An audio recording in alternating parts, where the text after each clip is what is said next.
अस्सलाम वालेकुम, good morning. अस्सलाम वालेकुम। मैंने कहा मैं आज आपको टाइम दूं, आपका गुड मॉर्निंग रह जाता है। अस्सलाम वालेकुम जी, very warm welcome to rise and shine on 365।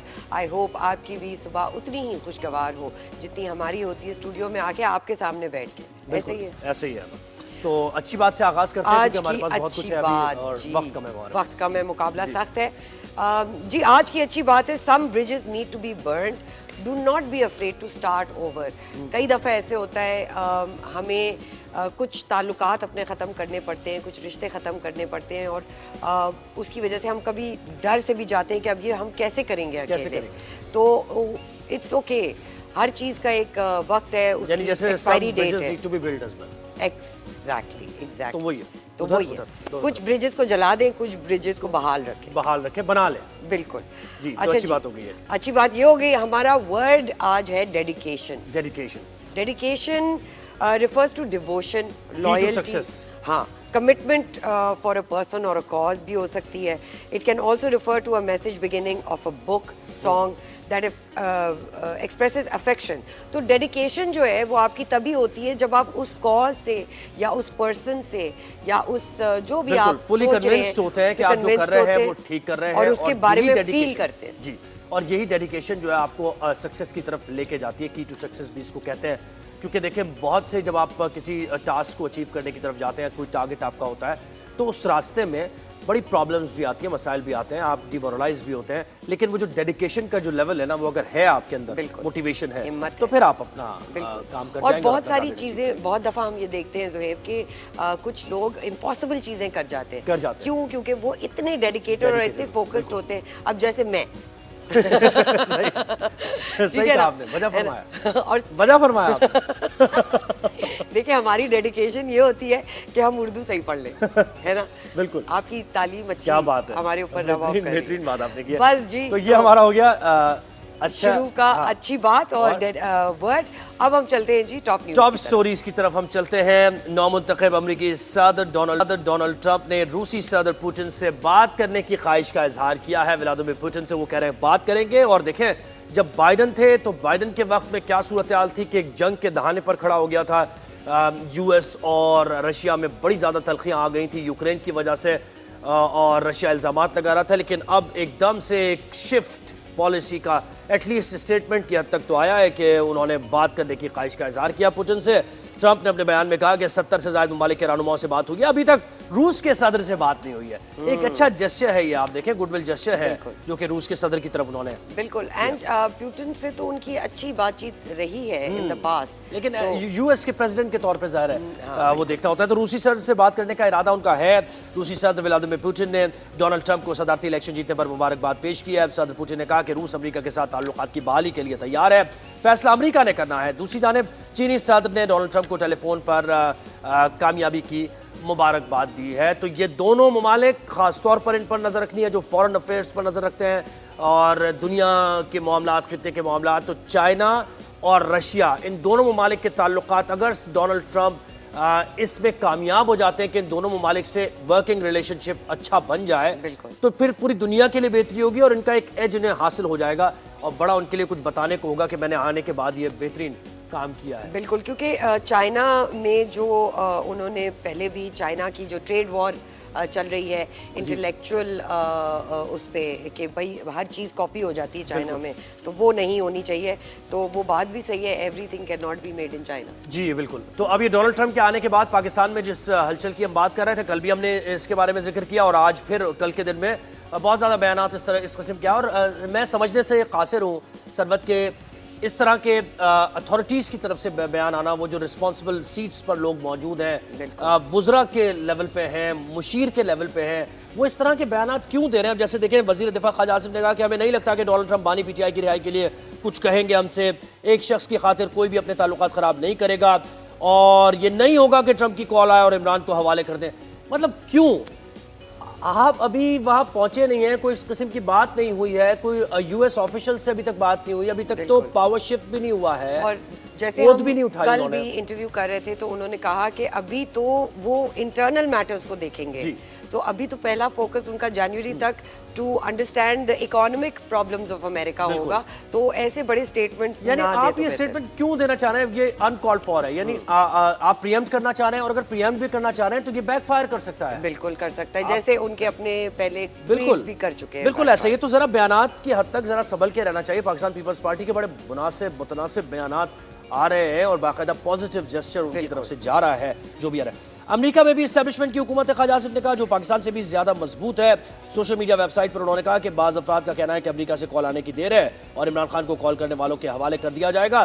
तो उन्होंने फिर उसका हिस्ट्री का हवाला भी दिया ख्वाजा आसिफ ने, कि इससे पहले भी एक कॉल आई थी जिसमें पैसे भी ऑफर किए गए थे मियां मोहम्मद नवाज शरीफ को, लेकिन उन्होंने कॉल कि वो बात सुनने से इनकार कर दिया था और वही किया था जो मुल्क के मफाद में है। तो मियां साहब बिल्कुल ऐसा कुछ नहीं करेंगे, वो इस्तकामत दिखाएंगे। आपको पता है ना कि अभी मियां साहब और मरियम साहिबा दोनों अमेरिका में हैं, तो अब पता नहीं कि उनकी मुलाकात हुई है या नहीं हुई, वो पर्सनली जाके मुबारक देंगे या नहीं। बिल्कुल आगे बढ़ते हैं। हमारी तीसरी टॉप स्टोरी है कि सुप्रीम कोर्ट और हाई कोर्ट जजेस के अलाउंसेस में 15,18,000 रुपए तक इजाफा कर दिया गया है। नोटिफिकेशन जारी कर दिया गया है। सुप्रीम कोर्ट जजेस का जुडिशियल अलाउंस 4,28,000 से बढ़ाकर 11,68,000 कर दिया गया है और हाउस रेंट भी 68,000 से 3.5 लाख रुपए हो गया है। हाई कोर्ट जजेस का जुडिशियल अलाउंस भी 3,42,000 से बढ़ाकर 10,90,000 और हाउस रेंट 65,000 से बढ़ाकर 3.5 लाख रुपए कर दिया गया है। तो ये हमारी तीसरी टॉप स्टोरी। देखिए, हम इस पे भी बात कर चुके हैं कि जब तक अपने ऊपर पैसे खर्च करना बंद नहीं करेंगे, हमारी इकोनॉमी कैसे सही होगी। ऑस्टेरिटी राइड और ड्राइव की बात की जाती है, लेकिन खैर वो कहाँ है पता नहीं, समझ नहीं आ रहा। अच्छा आगे बढ़ते हैं। राह हक के शहीदों को सलाम हम पेश करते हैं। पाक फौज के मजीद 4 जवान पाक सरजमीन पर कुर्बान हो गए हैं। जुनूबी वजीरिस्तान में सिक्योरिटी फोर्सेज और खवारिज में झड़प हुई है। नायब सूबेदार तैयब शाह, लांस नायक गुलाब जमान, लांस नायक मुजम्मिल महमूद और लांस नायक हबीबुल्लाह ने जामे शहादत नोश किया है। फायरिंग के तबादले में 5 दहशतगर्द जहन्नुम वासिल हुए। तो पाक फौज के जवान हम वक्त तैयार हैं अपनी जान के नजराने पेश करने के लिए, और इस धरती पर, इस सरजमीन पर खून के आखिरी कतरे तक इस सरजमीन के दिफा के लिए वो तैयार, फ्रंट लाइन पे खड़े रहते हैं। बिल्कुल ऐसा ही है। तो उन सबको, इन शहीदों को, गाजियों को कौम हमेशा सलाम पेश करती है, रिगार्ड करते हैं हम। तो ये हमारी चौथी टॉप स्टोरी। पांचवी हमारी टॉप स्टोरी है कि आलूदा तरीन शहरों में लाहौर का पहला नंबर बरकरार है। एयर क्वालिटी इंडेक्स 845 रिकॉर्ड किया गया है और स्कूल्स की बंदिश के हुक्म पर अमल दरामद शुरू हो गया है। इस मौके पर स्कूल्स में तफरी और खेलों समेत हर किस्म की सरगर्मियों पर पाबंदी है। जिन सरगर्मियों का हम भी जिक्र कर रहे थे कि भाई ऐसे गेम्स अनाउंस कर दिए उन्होंने, हालांकि इस मौके की सूरत हाल एक तरफ लॉकडाउन की तरफ जा रहे हैं आप। बिल्कुल, और हमारी हमेशा यही कोशिश रहती है कि हम उन रिप्रेजेंटेटिव्स को ये बात बताएं कि आपकी ये सारी जो सिचुएशंस है ये हम हर साल देख रहे हैं, तो इस पे बेहतर प्लानिंग, तो पार्कों की भी बेहतर प्लानिंग होनी चाहिए। 7 साल से हम ये देख रहे हैं। बिल्कुल, क्योंकि ज़ाहिर है जो जिन लोगों ने आपको इलेक्टर के ऐवानों में लेकर आए हैं, तो वो एक्सपेक्ट करते हैं कि किसी भी किस्म की कोई आफत आ जाए या कुछ भी, कोई भी प्रॉब्लम है, कोई मसाला है, तो आपके पास उसका हल होगा, क्योंकि आपके पास सारी रिसोर्सेज। और हमारे रहनुमा ने कल कहा कि बहुत सारी चीज़ें आई तो है पॉलिसी में कि भाई ये करना है, मास्क पहनना है, गाड़ी नहीं चलानी, बाहर बाइक पे नहीं निकलना, लेकिन उसकी इम्प्लीमेंटेशन नहीं हो रही। तो जब तक इम्प्लीमेंटेशन नहीं होगी, चेंज नहीं होगा। वैसे तो आगे बढ़ते हैं। आगे टॉप स्टोरी हमारे पास क्या है? बिल्कुल जी, अब थोड़ा क्रिकेट की तरफ चलते हैं। क्रिकेट की बात करते हैं। आज दूसरा वनडे भाई जी, पाक ऑस्ट्रेलिया सीरीज का दूसरा वनडे, पाकिस्तान का टेस्ट टॉस जीतकर फील्डिंग का फैसला, और ये बड़ा अच्छा फैसला है बिकॉज पिच के लिहाज से हमें बॉलिंग ही करनी चाहिए। एडिलेड में मीडिया से गुफ्तगू में कहा, पहले मैच में करीब जाकर हारे हैं, उम्मीद है दूसरा मैच जीतकर बहुत अच्छा इस दफ़ा सीरीज़ में बराबरी का हिस्सा रहेगा। 54 for 2 हो गए हैं इस वक्त, जो करंट फिगर्स आ रहे हैं मैच के। तो स्मिथ खेल रहे हैं इस वक्त, स्टीव स्मिथ खेल रहे हैं, 12 रन उन्होंने बनाए हैं और जोश इंग्लिश उनका साथ दे रहे हैं, उन्होंने 9 रन बनाए हैं। मैथ्यू शॉर्ट को आउट कर दिया है शाहीन शाह अफरीदी ने, और दूसरे जो ओपनर थे उनको भी 13 रन पर शाहीन शाह। और हम इस पे मजीद बात भी करेंगे क्रिकेट पे। अब जी आ जाते हैं एक बहुत ही इंटरेस्टिंग खबर, एंड आई होप कि ये ऐसे रूल्स पूरी दुनिया में फैले। वो ये है कि ऑस्ट्रेलिया ने 16 साल से कम उम्र बच्चों के सोशल मीडिया यूज़ को पर पाबंदी लगा दी है। ऑस्ट्रेलियन प्राइम मिनिस्टर का कहना है कि 16 साल के कम उम्र बच्चे सोशल मीडिया पर पाबंदी लगाने के लिए न्यू लॉज मंजूर किए जा रहे हैं। यंग सोशल मीडिया यूज़र्स को प्रोटेक्शन फराहम करने में नाकाम टेक कंपनीज़ के अगेंस्ट क्रैकडाउन का भी काम किया जाएगा, अज़म का इजहार किया है। और ज़ुहैब, आप ये देखें कि ऑस्ट्रेलिया ने हमेशा, चाहे वो एजुकेशन हो, चाहे वो बच्चों की वेलबींग हो, उस पर बहुत सीरियस स्टांस लिए हैं। तो आई होप कि हम भी ऐसा कुछ कर सकें, बिकॉज छोटे बच्चों के लिए ये बहुत बिल्कुल पूरी दुनिया में असल में छोटे बच्चों के बारे में बड़ा बड़ा ख्याल रखा जाता है। अगर आपके साथ बच्चे हैं, वो सड़क देख रहे हैं, तो न सिर्फ आप अपने बच्चों की देखभाल, वो भी देखभाल कर रहे होते हैं कि सड़क क्रॉस करते हुए एकदम रोक देते हैं। तो ये चीजें हमें जरा इन पर नजर रखनी होगी। तो ये हमारी टॉप स्टोरीज हो गई। अब क्रिकेट की बात क्या है, पहले बात कर लीजिए, फिर पॉलिटिक्स की हम बात कर लेंगे। आपके दोनों फेवरेट सेगमेंट्स हैं। दोनों फेवरेट है। तो जनाब, पाकिस्तान और ऑस्ट्रेलिया का आज दूसरा वनडे है। टॉस जीतकर फील्डिंग का फैसला किया है पाकिस्तान ने। नसीम शाह ने एडिलेड में मीडिया से गुफ्तगू की और कहा कि पहले मैच में बस थोड़ा सा ही हम रह गए थे, पहुंच तो गए थे जीत के करीब, लेकिन उम्मीद है कि दूसरे मैच में हम जीतकर सीरीज बराबर करेंगे और ये डिसाइडर होगा तीसरा मैच। तो पाक ऑस्ट्रेलिया मैच पर ही बात होगी। कौन हमारे साथ है? याया हुसैनी हमारे साथ रेडी हैं, स्पोर्ट्स एनालिस्ट हैं, सीनियर स्पोर्ट्स जर्नलिस्ट हैं। अस्सलाम वालेकुम याया साहब, थैंक यू सो मच, आपने हमें ज्वाइन किया। सर, सबसे पहले तो ये बताएं कि इस वक्त जो बैटिंग ऑर्डर है उस पर कितना जोर है, उस पर कितना फोकस है, और क्या आपके लिहाज से वो बैटिंग ऑर्डर इंटेलिजेंटली डिजाइन किया हुआ है? सबसे पहले तो सरवत वालेकुम अस्सलाम। और जहाँ तक आपने बात की बैटिंग ऑर्डर की, तो वो तो अभी तो ऑस्ट्रेलिया की टीम बैटिंग कर रही है और कोई लाइनअप में चेंज नहीं किया।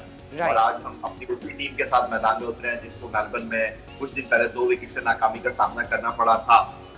लेकिन आज जो टॉस जीते रिजवान और पहले वो फील्डिंग करने के लिए आए हैं, मेरा अपना जाती ख्याल है कि पाकिस्तान को यहाँ पर बैटिंग करने के लिए ही जाना चाहिए था। अच्छा। उसकी बुनियादी वजह यह है कि इस मैदान पर जो 2 हाईएस्ट टोटल है वो ऑस्ट्रेलिया और वेस्ट इंडीज के हैं। ऑस्ट्रेलिया ने 369 किया है यहाँ पर, और जो दूसरा हाईएस्ट टोटल है वो है 339, वो किया है वेस्ट इंडीज ने। और दिलचस्प बात यह है कि ये दोनों टोटल जो है वो पाकिस्तान के खिलाफ बने। तो पाकिस्तान टीम को इस मैदान पर, ये छोटा मैदान है as compare Melbourne, according to you ये बैटिंग के लिए पहले कर, लेकिन क्या ये पिच बॉलिंग के लिए ज्यादा अच्छी नहीं है या भाई? सरबत, बात दरअसल ये है कि थोड़ा सा गुस्से में थे दोनों टीमों के कप्तान, दोनों टीमों की मैनेजमेंट। अगर आपको याद हो, मेलबर्न में चंद दिन पहले जब पहला एक रोजा मैच हुआ था, तो दोनों ने धड़ल्ले से एक दिन पहले ही अपने 11 खिलाड़ियों के नामों का ऐलान कर दिया था। लेकिन इस मैच में ऐसा कुछ हुआ नहीं, क्योंकि इस पिच के बारे में ये ख्याल था कि ये पिच जो है वो स्पिनर्स को एडवांटेज देगी। जी बिल्कुल। मेरा नहीं ख्याल कि ये पिच जो है वो स्पिनर्स को एडवांटेज देगी। ऑस्ट्रेलिया ने तो आज अपनी टीम में जो है वो पेसर के तौर पर जोश हैजलवुड को भी टीम में शामिल किया है, जो तीसरे मैच में शामिल नहीं होंगे। पिच की जहां तक आपने बात की, एज यूजुअल मेलबर्न की तरह इस पिच के हवाले से भी मैं आपको बताते चलूं कि ये ड्रॉप इन पिच है, यानी इस मैच के बाद इस पिच को निकाल दिया जाएगा। अब आप थोड़ा सा हैरान होंगे कि पिच कैसे निकाल दी जाएगी, क्योंकि इस मैदान पर सिर्फ क्रिकेट नहीं होती है, इस मैदान पर और खेल भी होते हैं जिस तरह मेलबर्न में होते हैं। तो ये कॉन्सेप्ट ऑस्ट्रेलिया है, न्यूजीलैंड है, यहाँ पर आया है कि यहाँ पर ऐसे मैदान जहाँ पर मल्टीनेशनल नहीं हाँ, ये तो आप सही कर। फिर दोबारा उसी की बात करते हैं जहाँ से आपने आगाज किया था कि ये पाकिस्तान वैसे ही अंडर प्रेशर खेलता है, जब चेस करने जा रहे होते हैं हम 200 रन हमारे गले पड़ जाते हैं। तो रिजवान ने क्यों ये फैसला, क्या समझ के ये फैसला किया था? क्योंकि अब बैटिंग लाइन को इतनी कॉन्फिडेंट तो है नहीं कि उस पर चेस का भी प्रेशर डाल दिया जाए। देखिए, बात दरअसल ये है कि बिल्कुल ठीक कहा, थोड़ा सा वर्नरेबल है हमारी बैटिंग लाइनअप। और पहले आप अगर बैटिंग कर लेते इस मैच में, जो खैर रिजवान ने बेहतर जो सोचा उन्होंने फैसला किया, लेकिन अगर आपको याद हो जो आप पाकिस्तान क्रिकेट बोर्ड ने बहुत ज्यादा जो इख्तियारात हैं वो सिलेक्शन कमेटी को दे दिए हैं, और सिलेक्शन कमेटी ये फैसला करती है कि मैच में प्लेइंग 11 क्या होगी, कौन खेलेगा कौन नहीं खेलेगा। जैसे मैच एडिलेड में हो रहा है, लेकिन फैक्ट्स जो है वो लाहौर से किया है कि ये 11 खिलाड़ी आप नहीं, ये तो याया ये क्या बात बताइए, ये तो अजीब सी बात नहीं है, ये क्या बात हो गई? कप्तान आपका वहां पर मौजूद है, वो कंडीशन विजिट कर रहा है। अल्लाह अकबर, ये तो बड़ी अजीब सी बात बताई आप। नहीं ज़ुहैब, मेरा ख्याल है ये पुरानी बात हो गई है। अगर आपको याद हो तो जब से आकिब जावेद आए हैं तो जो टीम के कैप्टन हैं और टीम के कोच हैं उनके पास ये इख्तियार नहीं है कि 11 कौन से खेलने हैं। आपको याद होगा मुल्तान के जो 2 टेस्ट मैच हम इंग्लैंड के साथ जीते, पहला टेस्ट मैच 556 रन के हारने बनाने के बावजूद हम हार गए थे। तो उसके बाद जब से आकिब जावेद आए हैं उन्होंने ये इख्तियार अपने पास ले लिए हैं। तो अब टीम के साथ एक सिलेक्टर असद शफीक भी ट्रेवल कर रहे हैं जो वहाँ की पिच की कंडीशन बताते हैं, ग्राउंड की हवाले से बात करते हैं, फिर उसके बाद टेलीफोनिक। नहीं तो फिर हारने का जवाब भी अगर मुमकिन तौर पे हार जाए तो आके भी देंगे फिर जवाब। एग्जैक्टली ऐसे ही होना चाहिए ना। बिल्कुल पूरे इख्तियार नहीं है सिलेक्शन कमेटी ने। क्रिकेट बोर्ड के सरबरा सैयद मोहसिन रजा नकवी ने पूरी पाबंद दी है सिलेक्शन कमेटी को कि जी आप जैसे चाहे वैसे करें। और रिजवान के सामने ये ऑप्शन रखा गया था कि जो टीम बनेगी वो आपकी मर्जी की नहीं होगी। रिजवान के सामने ये ऑप्शन रखा गया था कि अगर आपको कोई खिलाड़ी पसंद आएगा तो फिर याया भाई तो फिर तो कैप्टनसी का क्या फायदा, मतलब उसमें अगर कैप्टन ही डिसाइड नहीं कर पा रहा और डिसीजन मेकिंग पावर नहीं हो उसके पास तो वो तो नाम ये तो सरफराज वाली बात हुई ना। देखिए सरफराज के साथ क्या हुआ था, पूरा करियर उसका स्पॉइल हो गया एक दो फैसलों की वजह से। याया तो आप क्रिकेट को बहुत बारीक बीनी से समझते हैं, खेलते भी हैं, लेकिन यहाँ पर मुझे ऐसा लगा कि ये जैसे ही आपको पता चला थोड़ा सा आप जज्बाती हो रहे हैं। मेरा ख्याल है जज्बाती होने की इसमें कोई जरूरत नहीं है। हालात और वाकयात के साथ चीजें जो है वो आपको ड्राइव करनी पड़ती हैं। ड्रेसिंग रूम से अच्छे फैसले नहीं हो रहे थे, ड्रेसिंग रूम से पसंद नापसंद की जा रही थी, चंद मखसूस खिलाड़ियों के गिर्द क्रिकेट पाकिस्तान की घूम रही थी, तो इसलिए ये सब कुछ होना बहुत जरूरी था। और देखिए हार जीत 2 टीमें जो मैदान में उतरती है तो एक टीम जीतती है और एक टीम हारती है। और पाकिस्तान क्रिकेट के बेहतर मुफाद ने यही फैसला। अच्छा चल जाया मैच पे बात करते हैं। शाहीन कुछ फॉर्म में नजर आए, 2 विकेट्स अर्ली ऑन ले लिए हैं तो पाकिस्तान अंडर प्रेशर करने में तो किसी हद तक कामयाब हो गया। और आप देखें हारिस भी अच्छा परफॉर्म कर रहे हैं। कितना स्कोर होगा जो पाकिस्तान के लिए कुछ आसान हो जाएगा चेस करना? देखिए जोएब, पाकिस्तान ने अभी ऑस्ट्रेलिया के दोनों ओपनर जो है फ्रेजर और मैथ्यू शॉर्ट को पवेलियन लौटा दिया है। दोनों विकेट शाहीन आफरीदी ने हासिल किए हैं, बट ये विकेट नसीम शाह को भी मिल सकती थी। मैच के 4थे ओवर में शाहीन शाह आफरीदी ने जो है वो मैथ्यू शॉर्ट का 8 के स्कोर पर एक कैच ड्रॉप किया, लेकिन बहरहाल उन्होंने पहले फ्रेजर को और उसके बाद शॉर्ट को भी पवेलियन लौटा दिया है। लेकिन इस वक्त मार्लोस लबुशैन और स्टीव स्मिथ बैटिंग कर रहे हैं जो कि ऑस्ट्रेलिया की टीम की बैटिंग की बैकबोन है। और ये मैच ऑस्ट्रेलिया बिल्कुल भी इजी नहीं लेगा, इसलिए वो आज टीम में जो है वो जोश हेजलवुड को भी लेकर आए हैं। और उसकी बुनियादी वजह यह है कि उन्होंने ऐलान कर दिया है कि जो आखिरी मैच है सीरीज का, तीसरा और आखिरी मैच, उसमें उनके 5 सीनियर क्रिकेटर इंक्लूडिंग कैप्टन नहीं शिरकत करेंगे क्योंकि इस सीरीज के बाद उनको इंडिया के साथ 5 टेस्ट मैच खेलने हैं। तो वो अभी से उस सीरीज की तैयारी कर रहे हैं। तो ऑस्ट्रेलिया बिल्कुल भी नहीं चाहेगा जिनके पास सीरीज में 1 अप है कि इस मैच में वो हारे। वो चाहेंगे कि इस मैच में वो कामयाबी हासिल करें और तीसरे मैच से पहले सीरीज को अपने नाम। यही मैं और जोहेब पहले भी डिस्कस कर रहे थे कि कुछ वो सेव करके रख रहे हैं अपने प्लेयर्स। अच्छा ये बताएं कि हमारा टारगेट क्या होना चाहिए याया, यानी मुमकिन तौर पर कितने रन बनाने चाहिए? देखिए ऑस्ट्रेलिया तो जितने ज्यादा से ज्यादा डील करे कम है, लेकिन जो ऑस्ट्रेलिया की बैटिंग लाइनअप है मैं आपको ये बताऊं कि स्टीव स्मिथ हो गए, मार्लोस लबुशैन हो गए और आने वाले बैट्समैनों में उनके विकेट कीपर हैं जोश इंग्लिश जो कि T20 सीरीज में कप्तानी भी करेंगे, अगले मैच में भी वो कैप्टन होंगे क्योंकि पैट कमिंस नहीं होंगे, फिर मैक्सवेल भी आने वाले हैं। तो ये वो मैदान है, जैसे मैंने आपको कहा ये छोटा मैदान है, इसकी जो साइड की बाउंड्रीज है वो 280 तक 285 अगर होगा कंपैरेटिव टोटल कहा जाएगा इसको। देखिए जोएब, मुझे तो नहीं लगता, मुझे लगता है कि जिस तरह ऑस्ट्रेलिया की बैटिंग आया है वो 300 को टच कर लेंगे। जिस तरह मैंने आपको बताया कि इस मैदान पर 2 बड़े स्कोर जो हैं वो पाकिस्तान के खिलाफ भी बने हैं, 369 है, 339 और वेस्ट इंडीज और ऑस्ट्रेलिया ने स्कोर किया है। तो इस पिच के ऊपर जो बजाय तो नहीं लग रहा कि बैटिंग के लिए जिस तरह हम देख रहे थे मेलबर्न में थोड़ा सा बाउंस जो था वो कैरी कर रहा था, यहाँ पर मुझे कुछ ऐसा दिखाई नहीं दे रहा। मेरा ख्याल है कि रिजवान को यहाँ पर टॉस जीतकर बैटिंग करने के लिए जाना चाहिए था। जहाँ तक आपका सवाल है कि पाकिस्तान टीम के खिलाफ कितने स्कोर, मुझे लगता है कि ऑस्ट्रेलिया टीम गिरते गिरते भी 300 बना लेगी तो हमारे बॉयज के लिए थोड़ा टफ नहीं होगा, क्योंकि ये मैच जीतना जरूरी भी है सीरीज को बराबर करने के लिए। देखिए बिल्कुल ठीक कहा आपने, और हमारे बॉयज के लिए कितना टफ, हमारी जो टॉप ऑर्डर है खासतौर पर ओपनर साइम अयूब और अब्दुल्ला शफीक वो अंडर स्पिनर है, परफॉर्म उनसे हो नहीं रहा है और बहुत ज्यादा जो है उनको लेकर गुफ्तगू हो रही है। लेकिन उसके साथ साथ हमने देखा कि लास्ट मैच में बाबर आजम ने अच्छा परफॉर्म किया था। बाबर आजम भी आप बाय द वे 100 कर चुके हैं 2017 में। फिर रिजवान है, फिर अब्दुल्ला शफीक के अलावा हमारी बैटिंग ऑर्डर में कामरान गुलाम है। कौन सी बैटिंग ऑर्डर में याया आप लुक फॉरवर्ड कर रहे हैं, जैसे कौन सी पार्टनरशिप को आप ज्यादा लुक फॉरवर्ड कर रहे हैं बैटिंग ऑर्डर में? सर डेफिनेटली बाबर आजम के ऊपर आप एक बार फिर बैन करेंगे। पाकिस्तान के सबसे सीनियर बैट्समैन है, लास्ट मैच में उन्होंने 37 किए थे। लेकिन हमारे जो बैट्समैन है, एक जाता है दूसरा आता है, तो मुश्किल होगा पाकिस्तान के लिए। लेकिन बहरहाल क्रिकेट है और अभी कुछ कहना कबल वक्त याया कौन मैच जीत रहा है, कौन मैच जीत रहा है, ये सवाल कौन मैच जीत रहा है? The golden question Yahya. जितना तजुर्बा है ना तो ऐसे जाने नहीं देते हम फिर आपको, कौन मैच जीत रहा है? जोएब अभी तो बहुत अर्ली है, मेरा ख्याल है कि 70 रन है ऑस्ट्रेलिया के। चले रेशो के हिसाब से 70-30 चले आप कह रहे हो तो मैं आपके साथ चले जाता हूँ 70-30 ऑस्ट्रेलिया के लिए। अच्छा ठीक है, डन है। बिल्कुल जी Yahya Hussaini, thank you so much, आपने हमें वक्त दिया। स्पोर्ट्स है और हमारे शो का एक कांस्टेंट हिस्सा है याया भाई। बस जी, तो दुआएं हैं, दुआएं हैं। और देखें यही याया भी इस बात पर सोच रहे थे कि भाई रिजवान ने क्यों फैसला लिया है, ये बैटिंग करनी चाहिए थी जब आपने टॉस जीता है। अब उन्होंने बैटिंग ना करके अपनी बैटिंग को मजीद प्रेशर में डाल दिया है कि अगर 300 रन हो जाते हैं, 300 अबव हो जाते हैं, तो फिर चेस करने में और प्रेशर, तो कैसे होगा ये काम? हम यहाँ से बैठ के इज्तिमाई दुआ करते हैं। आप एक छोटी सी ब्रेक लें, विल बी राइट बैक।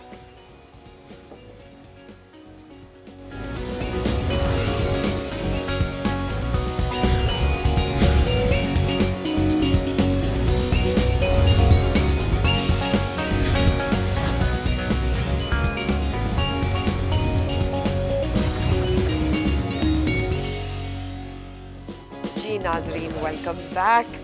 अब जी आपके फेवरेट पार्ट की बात हो जाएगी। सबके फेवरेट, हमारे साथ सबके, पूरी टीम के और आपके भी। ओवरसीज पाकिस्तानी की बात, ओवरसीज पाकिस्तानियों की बात करते हैं जो पाकिस्तान से दूर हैं बट दिलों के करीब है, और उनके दिल पाकिस्तान के लिए धड़कते हैं। ये बिल्कुल जी। आज हम आपको मिलवाने जा रहे हैं पाकिस्तानी ओवरसीज रहने वाले ख्वाजा तैमूर खावर से, जो टेक एक्सपर्ट है, रियाद सऊदी अरब में टेक एक्सपर्ट है। अस्सलाम वालेकुम ख्वाजा, कैसे हैं आप? थैंक यू सो मच, आपने हमें ज्वाइन किया। सबसे पहले तो ये बताइए कि इस वक्त ऑब्वियसली बिकॉज ट्रंप की एडमिनिस्ट्रेशन जनवरी से आने वाली है, टेक जो कंपनीज है, टेक सेक्टर में बड़ी हलचल होने वाली है, उसके बारे में क्या कहेंगे? सऊदी अरेबिया में आप रहते हैं, तो उस लिहाज से वहाँ पे टेक सेक्टर में क्या होने वाला है? सबसे पहले बहुत शुक्रिया, आपने मुझे ऑन बोर्ड लिया।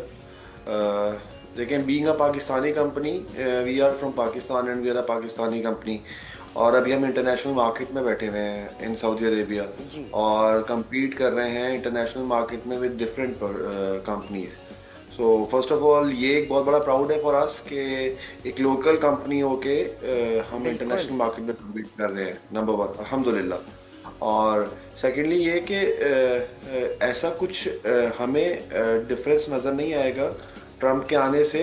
येस, ऑल्दो कि जो अपॉर्चुनिटीज़ हमारे पास करंटली हैं वो हमारे पास एक्सटेंड हो जाएंगी अगर इंटरनेशनल मार्केट में बूम आ रहा होता है, क्योंकि हमारा primary objective being a Pakistani ये है कि हम अपनी लोकल मार्केट को भी असिस्ट कर रहे हो विद द इंटरनेशनल नेम। अल्हम्दुलिल्लाह हम उस पर जो है सक्सेसफुल जा रहे हैं, क्योंकि हम लोग Saudi Arabia, Dubai, Bahrain, Qatar इसमें काम कर रहे हैं। बिल्कुल, ये तो काबिल तारीफ बात है कि आप पाकिस्तानी कंपनी। एक चीज़ बताइएगा तैमूर साहब, हम टेक्नोलॉजी की जब बात करते हैं, आप एक्सपर्ट हैं इसमें, पाकिस्तान का मसला ये है, कल भी हम अपने शो में यही बात कर रहे थे कि पाकिस्तान के ब्रांड्स नहीं बन पाते हैं। पाकिस्तान इंटरनेशनल मार्केट में अपने ब्रांड यानी फिनिश्ड प्रोडक्ट उस तरीके से कम्पीट नहीं कर पाती है, और वो नाम भी नहीं है पाकिस्तानी। तो टेक्नोलॉजी में हम पीछे हैं ऑब्वियसली, उसको किस तरीके से, इस गैप को किस तरीके से कवर अप किया जा सकता है टेक के जरिए? मजीद कुछ आपके पास मशवरे इस सिलसिले में हैं, आपका तजुर्बा क्या है? जी एग्जैक्टली, देखिए पाकिस्तान के अंदर जो एजुकेशन सिस्टम है उसको मोर प्रैक्टिकल होना चाहिए रादर देन थियोरेटिकल। तो अगर हम उस प्रैक्टिकल वे ऑफ वर्किंग को जो इंटरनेशनल मार्केट में चल रही है और एजुकेशन सिस्टम में अगर हम उसको अपना करिकुलम का पार्ट बना देंगे तो उसका बेनिफिट ये होगा कि जो ब्रीड हम लोग ले रहे होंगे आफ्टर एजुकेशन, वो जाके इंटर्नशिप्स के थ्रू मार्केट में जाके बिल्कुल फ्रॉम स्क्रैच सीख नहीं रही होंगे what is machine learning, what is artificial intelligence, what is robotic process automation, right. तो उसके लिए हमें चाहिए कि वो जो बेस बनानी है हम उसको स्कूलिंग लेवल पे ही बनाते हैं। तो आई थिंक ये एक वन ऑफ द रीजन है जिसकी वजह से हमें इंटरनेशनल मार्केट में compete करने के लिए या फिर लोकली भी काम करने के लिए हमें वो 3 to 4 years चाहिए होते हैं आफ्टर आवर करिकुलम, जिसको हम लोग प्रैक्टिकल नॉलेज बोल रहे प्रैक्टिकल होते हैं। लाइफ में करते हैं, बिल्कुल। तैमूर, ये बताइएगा, आईटी सेक्टर पाकिस्तान का कुछ अरसे पहले बहुत ज़बरदस्त कारकर्दगी कर रहा था, बट ऑब्वियसली हमारी इंटरनेट डाउन है, फायरवॉल की वजह से, ये सारी चीज़ें हैं जो अफेक्ट करती हैं इकॉनमी को। आपको क्या लगता है कि इससे जो हमारी जो इंटरनेशनल राब्ते हैं उसमें कितनी डिफ़िकल्टी आती है और कितना अवॉइड किया जाता है फिर पाकिस्तान का, बिकॉज इंटरनेट का मसला है, तो पाकिस्तान से बिजनेस पे कितना अफेक्ट होता है? देखिए, मैं आपको इसकी फर्स्ट हैंड इंफॉर्मेशन दे सकता हूँ। वी हैव अराउंड 270 कंसल्टेंट्स और employees from Pakistan, although we are setting in Saudi Arabia. तो इंटरनेट का इतना इशू है कि कम्युनिकेशन जो हमें उनसे करनी पड़ती है, या हम उनको डिप्लॉयमेंट जो उनकी कर रहे होते हैं डिफरेंट क्लाइंट्स पे, हमें क्लाइंट्स की तरफ से ये फेस करना पड़ रहा होता है कि कम्युनिकेशन का प्रॉब्लम है, इंटरनेट कनेक्ट नहीं हो पा रहा। तो ये तो मैं आपको बिल्कुल एक बेसिक एग्जांपल दे रहा हूँ। तो अगर मैं उनको रिप्लेस करता हूँ from local resource to another country resource, तो उसको कौन इम्पैक्ट कर रहा होता है? हमारी इकोनॉमी इम्पैक्ट हो रही होती है। जो इंडिविजुअल्स वहाँ से बैठ के कमा रहे हैं, ऑब्वियसली वो उस तरीके से नहीं अर्निंग कर पा रहे होंगे। तो ये तो एक लम्हा फिक्रिया भी है। और तैमूर साहब, देखें, इसी को अगर लार्जर पिक्चर में देखें तो वो जो मुआहदे पाकिस्तान के साथ हो रहे हैं और सारी चीज़ें गवर्नमेंट टू गवर्नमेंट जो मामलात हो रहे हैं, तो उसमें भी ऑब्वियसली फिर रुकावटें हैं और वो जो इन्वेस्टर्स हैं वो मुश्किल से आते हैं, उनको फिर सिक्योरिटी के मसाइल भी हैं, सेफ्टी के मसाइल हैं, क्योंकि पैसा जो लगा रहा है उसकी तो प्राइम यही बात है ना कि उसका पैसा भी सिक्योर हो और फिर उसे डिविडेंड्स पे वो भी मिले, रेवेन्यू भी मिले। जी एग्जैक्टली, ये तो उनको सोचना चाहिए ऑन अ लाइटर नोट, जो ऐसी पॉलिसीज बना रहे हैं जिससे वो लोग इम्पैक्ट कर रहे हैं जिन्होंने मुल्क फ्यूचर में चलाना है। अच्छा तैमूर, ये बताइए, आपकी एक्सपर्टीज के मुताबिक पाकिस्तान कहाँ पहुँच सकता है अगर हमारे ये सारे मसाइल डील कर लिए जाएं गवर्नमेंट की तरफ से? नेशनल लेवल पे पोटेंशियल कितना है पाकिस्तानियों का? देखिए, जैसे मैंने आपको पहले भी कहा था कि being a Pakistani company with limited resources, अगर हम यहाँ बैठ के इंटरनेशनल मार्केट में हम बड़े टेक प्लेयर्स के साथ कम्पीट कर रहे हैं, बेसिकली अगर कम्पीट कर रहे हैं तो हमारे में पोटेंशियल बहुत है।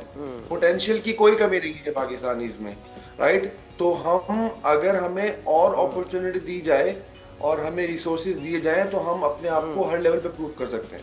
अच्छा तैमूर, ये बताइएगा कि सऊदी अरेबिया में आप रह रहे हैं तो ऑब्वियसली उससे रिलेटेड आपके एक्सपीरियंसेस है, एआई पे कितना काम किया जा रहा है सऊदी अरेबिया में when it comes to health, education, technology, सारी चीज़ों को एक क्रक्स में अगर आप बता सकें? जी एग्जैक्टली, देखें, इंटरनेशनल मार्केट के अंदर, जैसे मैं सऊदी अरब में बैठा हूँ, I am not dealing Saudi Arabia, मैं पूरा का पूरा जो है वो ये गल्फ कंट्रीज को डील कर रहा होता हूँ। तो सऊदी अरेबिया इटसेल्फ जो इनका विजन 2030 है, उसके अंदर इन्होंने आईटी को भी एक मेन फोकस रखा है।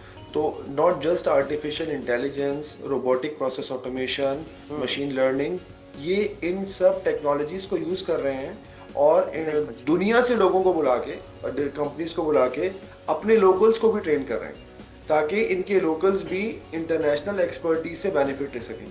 और जितना भी इनका गवर्नमेंट सेक्टर है, इसमें जो भी आईटी ट्रांसफॉर्मेशन या डिजिटल ट्रांसफॉर्मेशन है, आर्टिफिशियल इंटेलिजेंस उसका कोर पार्ट है। तो आप इसे अंदाज़ा लगा सकते हैं कि इंटरनेशनल मार्केट से, दुनिया से लोगों को बुला के, टेक एक्सपर्ट्स को बुला के अपने स्पेसिफिकली गवर्नमेंट सेक्टर के अंदर ये जो भी ऑटोमेशंस लेके आ रहे हैं या फिर ट्रांसफॉर्मेशंस लेके आ रहे हैं, एआई उसका कोर पार्ट है। बिल्कुल, ये because that is the future. बिल्कुल ठीक है जी। ख्वाजा तैमूर सऊदी ज्वाइन कर रहे थे, थैंक यू सो मच, आपने हमें वक्त दिया।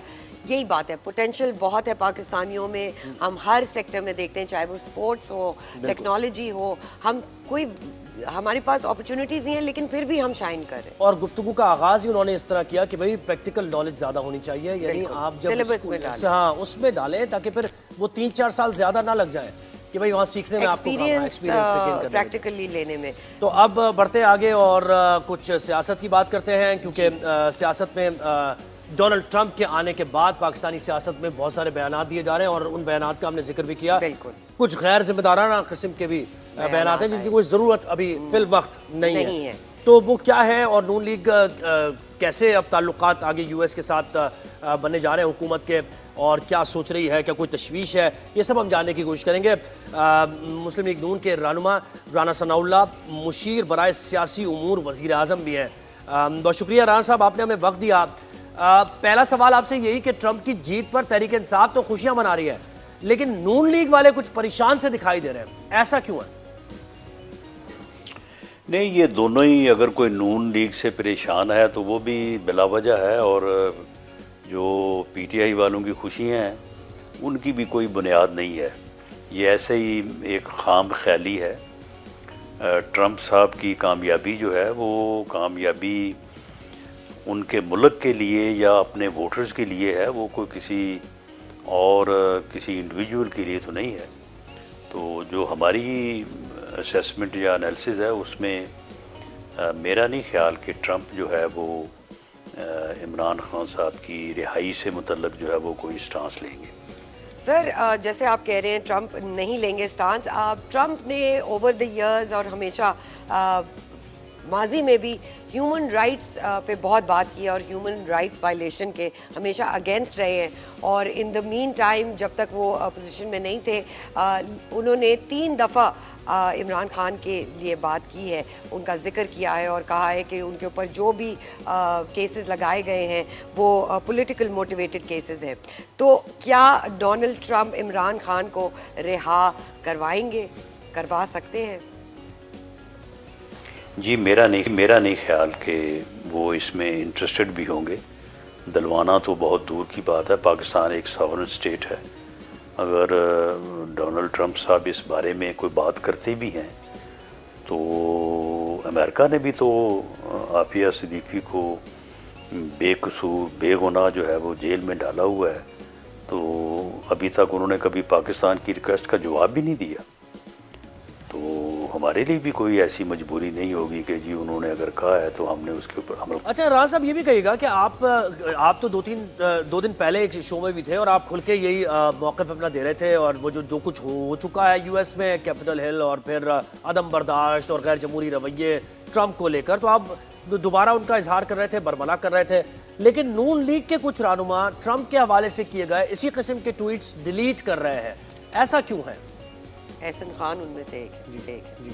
देखें, पुराने ट्वीट डिलीट करना या पुरानी बातों को दोहराना जो है ये अपनी जगह पे है, लेकिन देखें डोनाल्ड ट्रंप साहब जो हैं वो, उन्हें अमेरिका के अवाम ने, वोटर्स ने जो है वो एक मैंडेट दिया है, वो कामयाब हुए हैं, तो हमें उसका एहतराम करना चाहिए। हम एक जमहूरी और सियासी लोग हैं, तो हमें कोई हक नहीं पहुंचता कि हम ट्रंप के इस मैंडेट का एहतराम ना करें या उसके ख़िलाफ़ बात करें।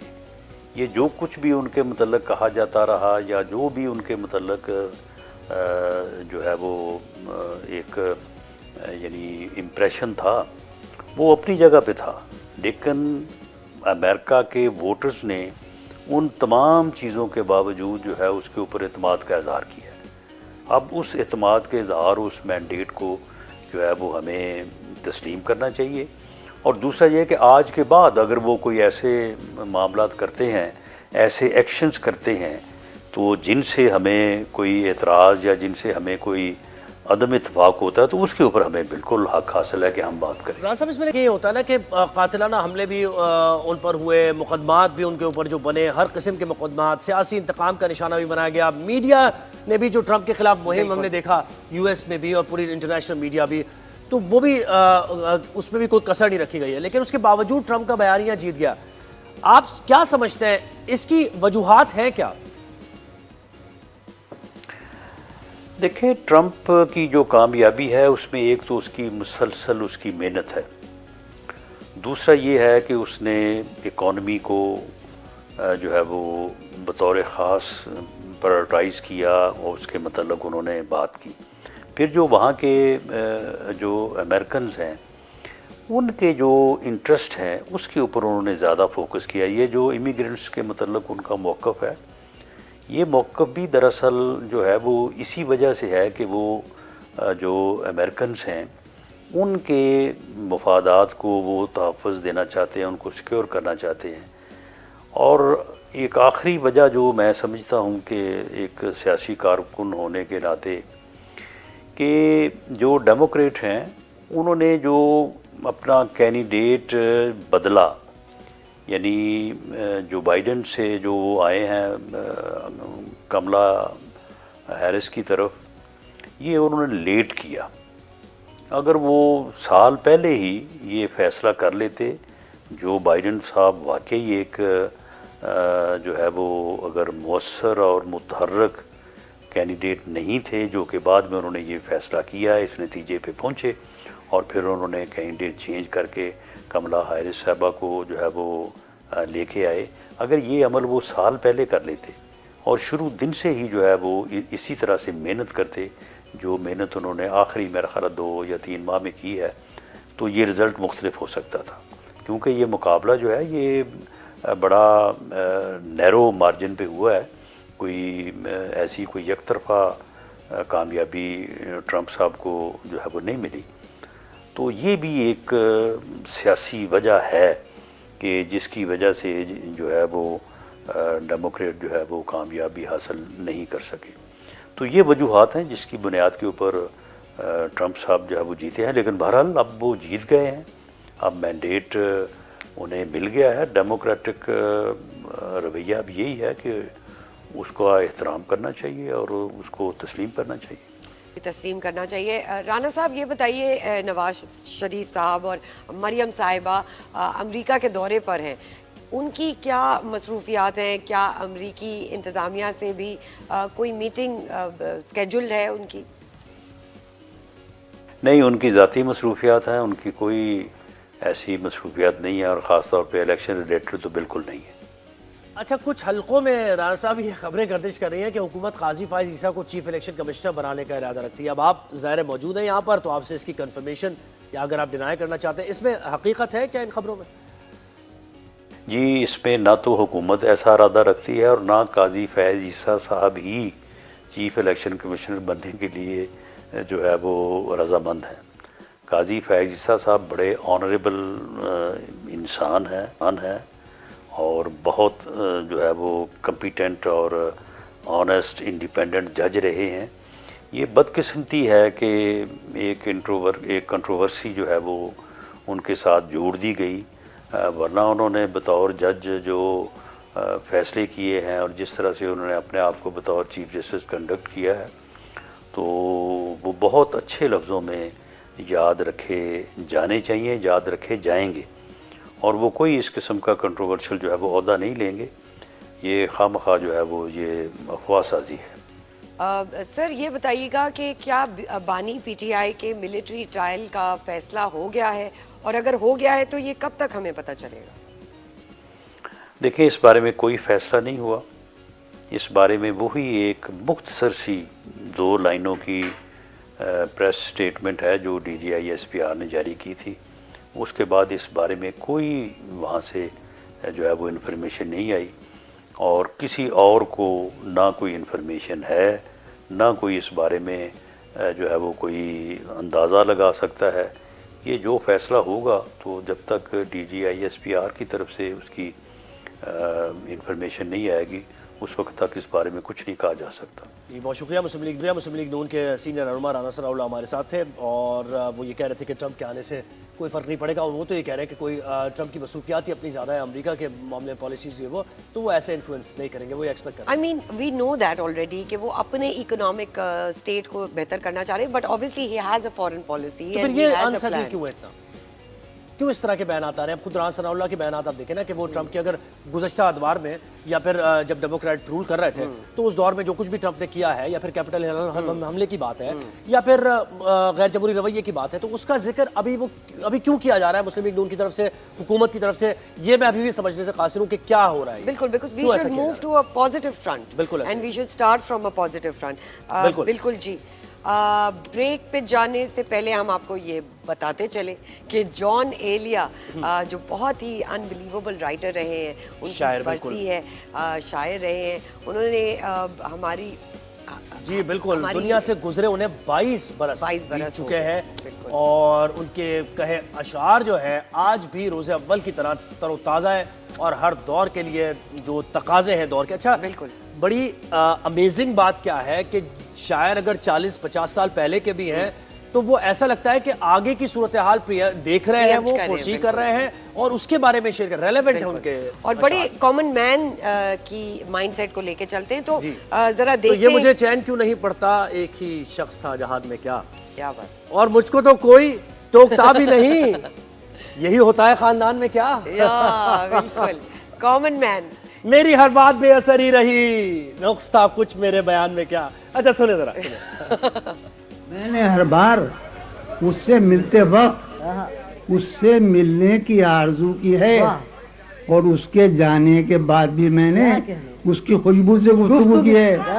हम के दिल सुखन सरापा थे, हम लबों पर नहीं रहे आबाद, जाने क्या वाकया हुआ, जाने क्या वाकया हुआ, क्यों लोग जाने क्या वाकया हुआ, क्यों लोग अपने अंदर नहीं रहे आबाद। है मेरी आरज़ू के मेरे सिवा तुम्हें सब शायरों से वहशत हो, है मेरी आरज़ू।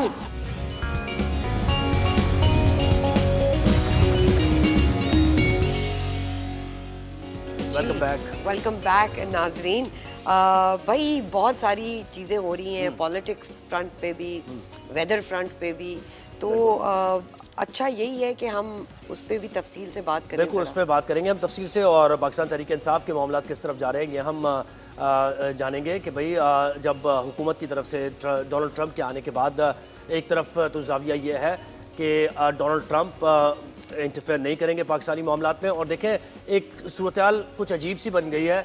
पाकिस्तान तहरीक इंसाफ का मौक़िफ़ ये रहा था कि भाई अमरीका ने इंटरफेयर किया मामलात में, और वो डोनाल्ड लू के ज़रिए, और सदर बाइडन की जब हुकूमत थी तो उसमें कहा जा रहा था कि पाकिस्तान में हुकूमत गिराने में यूएस का किरदार है और पाकिस्तान के मामलात में यूएस इंटरफेयर कर रहा है और ये ब्लेटेंट वायलेशन की जा रही है, किसी भी मुल्क की सॉवरेनिटी पर हमला किया जा रहा है, फिर हम कोई गुलाम है ये नैरेटिव सामने आया, फिर एब्सोल्युटली नॉट का नैरेटिव सामने आया, और उसूली तौर पर पाकिस्तान तहरीक इंसाफ की तरफ से कहा गया कि देखें जो मुल्क के अंदर के मामलात हैं वो मुल्क में ही सॉर्ट आउट होंगे और फैसले वहीं से होंगे, कहीं और से फैसले नहीं। लेकिन अब अक्सर मुख्तलिफ सूरत हाल बनती जा रही है, और वही पाकिस्तान तहरीक इंसाफ के बड़े सीनियर लोग ये कह रहे हैं कि अब क्योंकि ट्रंप आ गए हैं तो इमरान खान को निकलवाने में उनका कोई किरदार होगा, और बहुत ज़्यादा खुश दिखाई दे रहे हैं। जुल्फिकार बुखारी भी की भी जो बात ओवरसीज जो पाकिस्तानी से भी उनकी बात हुई, और वहाँ भी जो लॉबिंग वो कर रहे हैं, उनका कहना है कि सब कुछ उनकी टेबल पर रखा हुआ है ट्रंप की, उनसे वो राबते में हैं, और इमरान खान को निकलवाने में, पाकिस्तान तहरीक इंसाफ को रिलीफ देने में अब बड़ी कोई अहम पेशरफ्त होने वाली है। तो क्या इनमें हक़ाइक़ इन सब चीज़ों में क्या है, और क्या ये नैरेटिव यू टर्न का तो नहीं है पाकिस्तान तहरीक इंसाफ की तरफ से, ये हम जानेंगे। पाकिस्तान तहरीक इंसाफ की सीनियर रहनुमा शानदाना गुलजार साहिबा ने हमें ज्वाइन किया है। जी अस्सलाम वालेकुम शानदाना साहिबा, थैंक यू सो मच, आपने हमें वक्त दिया। अली अमीन गंडापुर साहब की एक उन्होंने कोटेशन दी कि अब निकलेंगे तो बानी पीटीआई को साथ लेकर वापस आएंगे। The timing is just quite interesting after the elections. You know, हम देख रहे हैं हवा में ये काफ़ी बातें हैं कि जी Trump is going to be the savior and he's going to help Imran Khan to come out. इसमें कितनी सच्चाई है शानदाना जी? अस्सलाम वालेकुम जी, good morning for having me on the show. Thank you.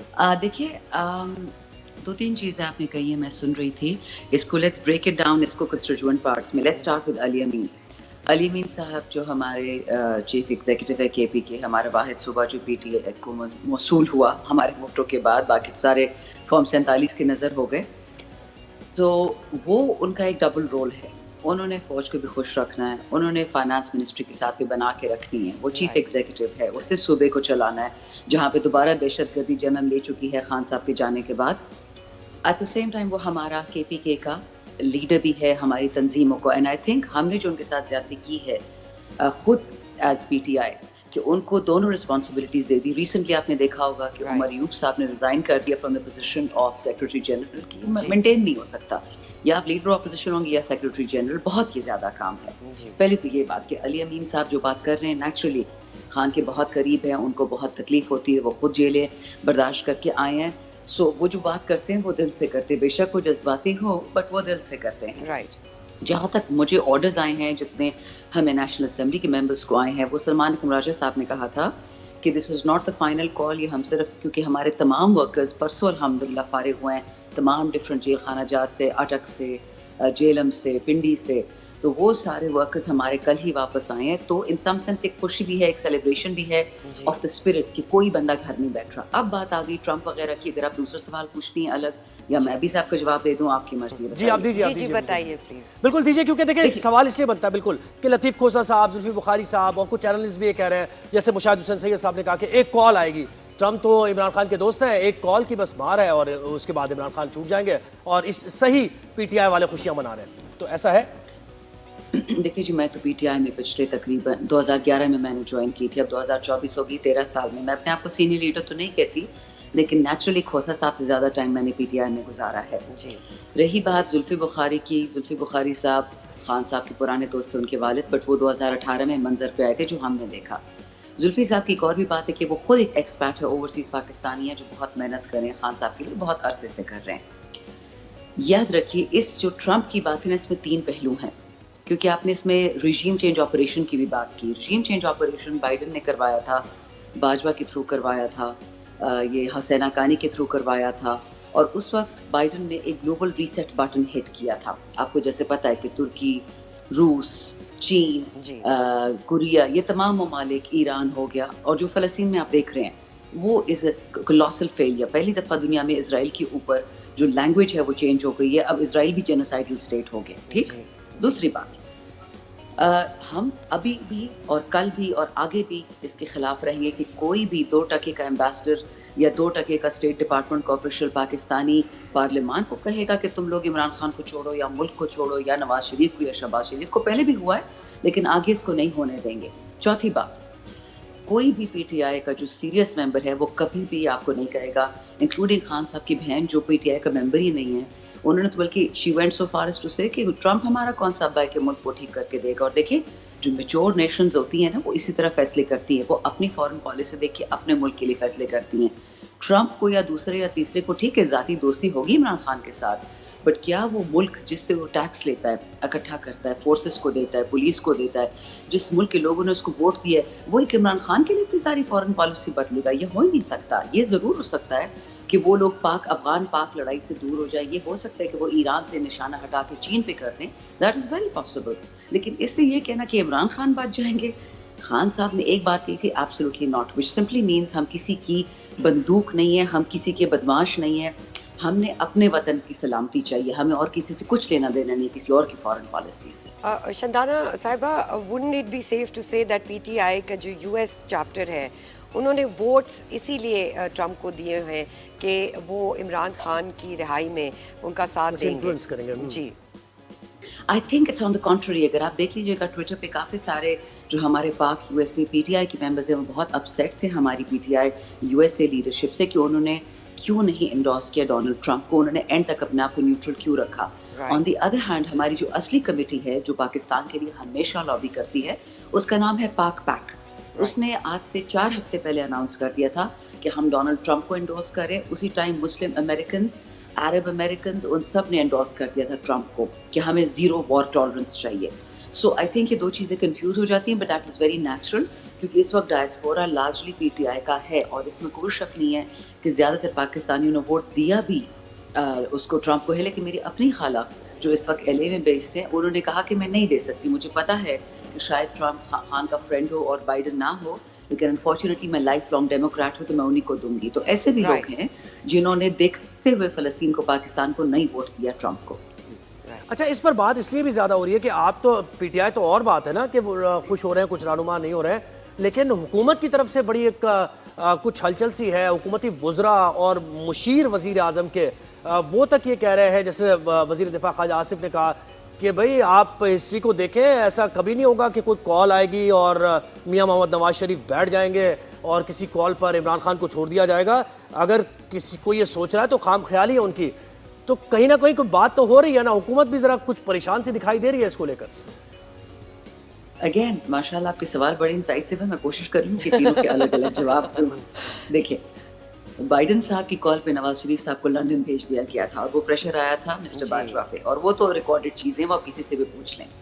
दूसरी बात, ख्वाजा आसिफ साहब बहुत क्लेवर होने की कोशिश करें, but he is going to fail very badly. जिस डिफेंस मिनिस्ट्री की वो मिनिस्टर अपने आप को कहते हैं, उसी को थ्रेट कर रहे हैं इन वेल्ड वर्ड्स कि अगर हमारी हुकूमत हटाई गई तो हम ये सारा फौज पे डाल देंगे। तीसरी बात, ये जो इनकी जानें निकली हुई है ना परसों से, माजरत के साथ हम सब जो है ना अंग्रेजी स्पीकिंग छोटे छोटे गुंडे हैं। वो गली नुक्कड़ वाला गुंडा नहीं होता, बिलावल की तकारीर देख ले, स्पेशल एक्सेंटेड इंग्लिश में कि oh Trump is an evil for democracy, और फिर खुद क्या कहता है पाकिस्तान में कि मुझे ये 26वीं तरमीम करानी आती है, अगर सही तरीके से नहीं हुई तो मैं करवा लूंगा। तो इनके तो बच्चे सारे चेहरे नंगे हो चुके हैं, we know what they are all about.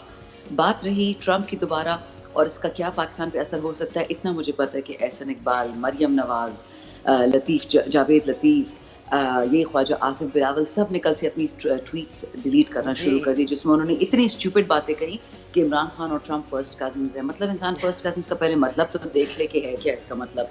सो माजरत के साथ ये लोग, इनको अपने ही अल्फाज खाने पड़ रहे हैं। तो बुज़दिल हैं ऊपर से ये लोग, वो भी हैं, I don't know how to say this, but bullies हैं। इनको वो बुली करनी होती है जिनके पीछे कोई खड़ा। और इनके बाइडन बाबा चले गए तो उनको परेशानी हो रही है, और इनको कोई इस वक्त नहीं पता कि 20 जनवरी के बाद जब डोनाल्ड ट्रम्प, अभी तो प्रेसिडेंट इलेक्ट है, जब वो प्रेसिडेंट बनेगा उसकी क्या फॉरेन पॉलिसी होगी पाकिस्तान की तरफ। तो ये वो खदशात है जो उनको डरा रहे हैं, और ये सीधी पुठी बातें हो रही है, बट डजंट मैटर, होने दें। इससे पहले बहुत बुरी बुरी बातें हो चुकी हैं। वो देखे ना, आपने बाइडन बाबा उनके कहा है तो वो कहते हैं कि ट्रम्प बाबा आपके, क्योंकि देखे ट्रम्प के बयानात तो इस तरह के। वो जो मुलाकात हुई थी खान साहब से, उन्होंने बड़ी तारीफ भी की खान साहब की, और आपने कहा ना डोनाल्ड लू इस सतह पर अगर कोई ऐसा इन्फ्लुएंस आएगा, लेकिन देखिए यूएस प्रेसिडेंट की सतह पर तो आ सकता है ना, हिस्टोरिकली आ चुका है प्रेशर। देखिए, तो अगर आती है कॉल तो पीटीआई का क्या यानी स्टांस होगा पॉलिटिकली, आप उसको कैसे नरेट करेंगे? पीटीआई का तो देखिए मैं कोई स्टांस नहीं बता सकती, मैं अपना ज़ाती स्टांस बता सकती हूँ as a Pakistani and as a PTI member. मुझे पाकिस्तान और अफगानिस्तान की जंग नहीं चाहिए, मुझे पाकिस्तान और ईरान की जंग नहीं चाहिए, मुझे अपने बॉर्डर्स पे और जंगें नहीं चाहिए। मैं थक गई हूँ, मैं टैक्सेस दे दे के मेरी कमर टूट गई है। ये बिजली की बिल, ये गैस के बिल, कब तक हम वॉर इकोनॉमी पे चलते रहेंगे? 77 साल हो गए हैं, स्टेबलाइजेशन नहीं आई है। आप अभी पिछले हफ्ते केपी में 50 पुलिस ऑफिसर मारे गए हैं। क्यों मारे गए? मस्तों में 5 बच्चों को उड़ा दिया गया जो स्कूल जा रहे थे। मेरे ये प्रॉब्लम्स हैं। मेरी ये प्रॉब्लम नहीं है कि ट्रम्प पाकिस्तान के लिए क्या फैसला करेगा। मेरी फिक्र इस वक्त ये है कि मैं पाकिस्तान के लिए क्या करूंगी। अच्छा, पता है इंटरेस्टिंग क्या है शानदार साहब, इंटरेस्टिंग पता है क्या है, बहुत से तजिया निगार ये भी कह रहे हैं कि इससे पहले कि कोई कॉल आ जाए, पाकिस्तान के अंदर इंतजामिया को, हुकूमत को अपने मामला दुरुस्त करने चाहिए और कोई रिलीफ यानी खान साहब को देना चाहिए। और इस रिलीफ की एक कड़ी ये भी थी कि बुशरा बीबी की रिहाई हो गई, फिर खान साहब की बहनों की रिहाई हो गई, खान साहब को जो फैसिलिटीज़ नहीं दी जा रही थी वो दोबारा मिलना शुरू हो गई हैं। तो ज़रा सा आपको एक रूम मिला है, थोड़ा सांस लेने की जगह मिली है पाकिस्तान तहरीक इंसाफ को, ऐसा है क्या? देखें, आप मुझे बताएं, आपको मुझसे ज़्यादा बेहतर पता है, यूर यंग, यहाँ हम एक नहायत ही एहसास कम तरीन का शिकार मुल्क हैं। हम कानून में और रिलीफ में फ़र्क नहीं कर पाते। रिलीफ वो होता है कि जो 16 अरब रुपए चुराता है और उसको प्राइम मिनिस्टर बना देते हैं, और कानून ये होता है कि जिस बंदे के आपने तमाम आईनी कानूनी हकूक सलब कर दिए, उसको 16 घंटे अंधेरे में डाल दिया, वो नमाज कैसे पढ़ेगा, वो खाना कैसे खाएगा, वो कुरान कैसे पढ़ेगा, वो नहाएगा कैसे? सिंपल कॉमन सेंस चीज़ें हैं जो पाकिस्तान के हर कैदी को इजाज़त थी। इनके जो सगे भाई हैं मोदी सरकार के, ये अभिनंदन और कुलभूषण, उनको तो मैं अपने बेस्ट फ्रेंड्स बनाया हुआ थे, उनको चाय दे रहे थे, उनको फर्स्ट क्लास बेडरूम्स दिए हुए थे। तो फ़र्क देख ले कि how we treat Pakistani prisoners जो अंडर ट्रायल होते हैं, उनको सज़ा नहीं हुई।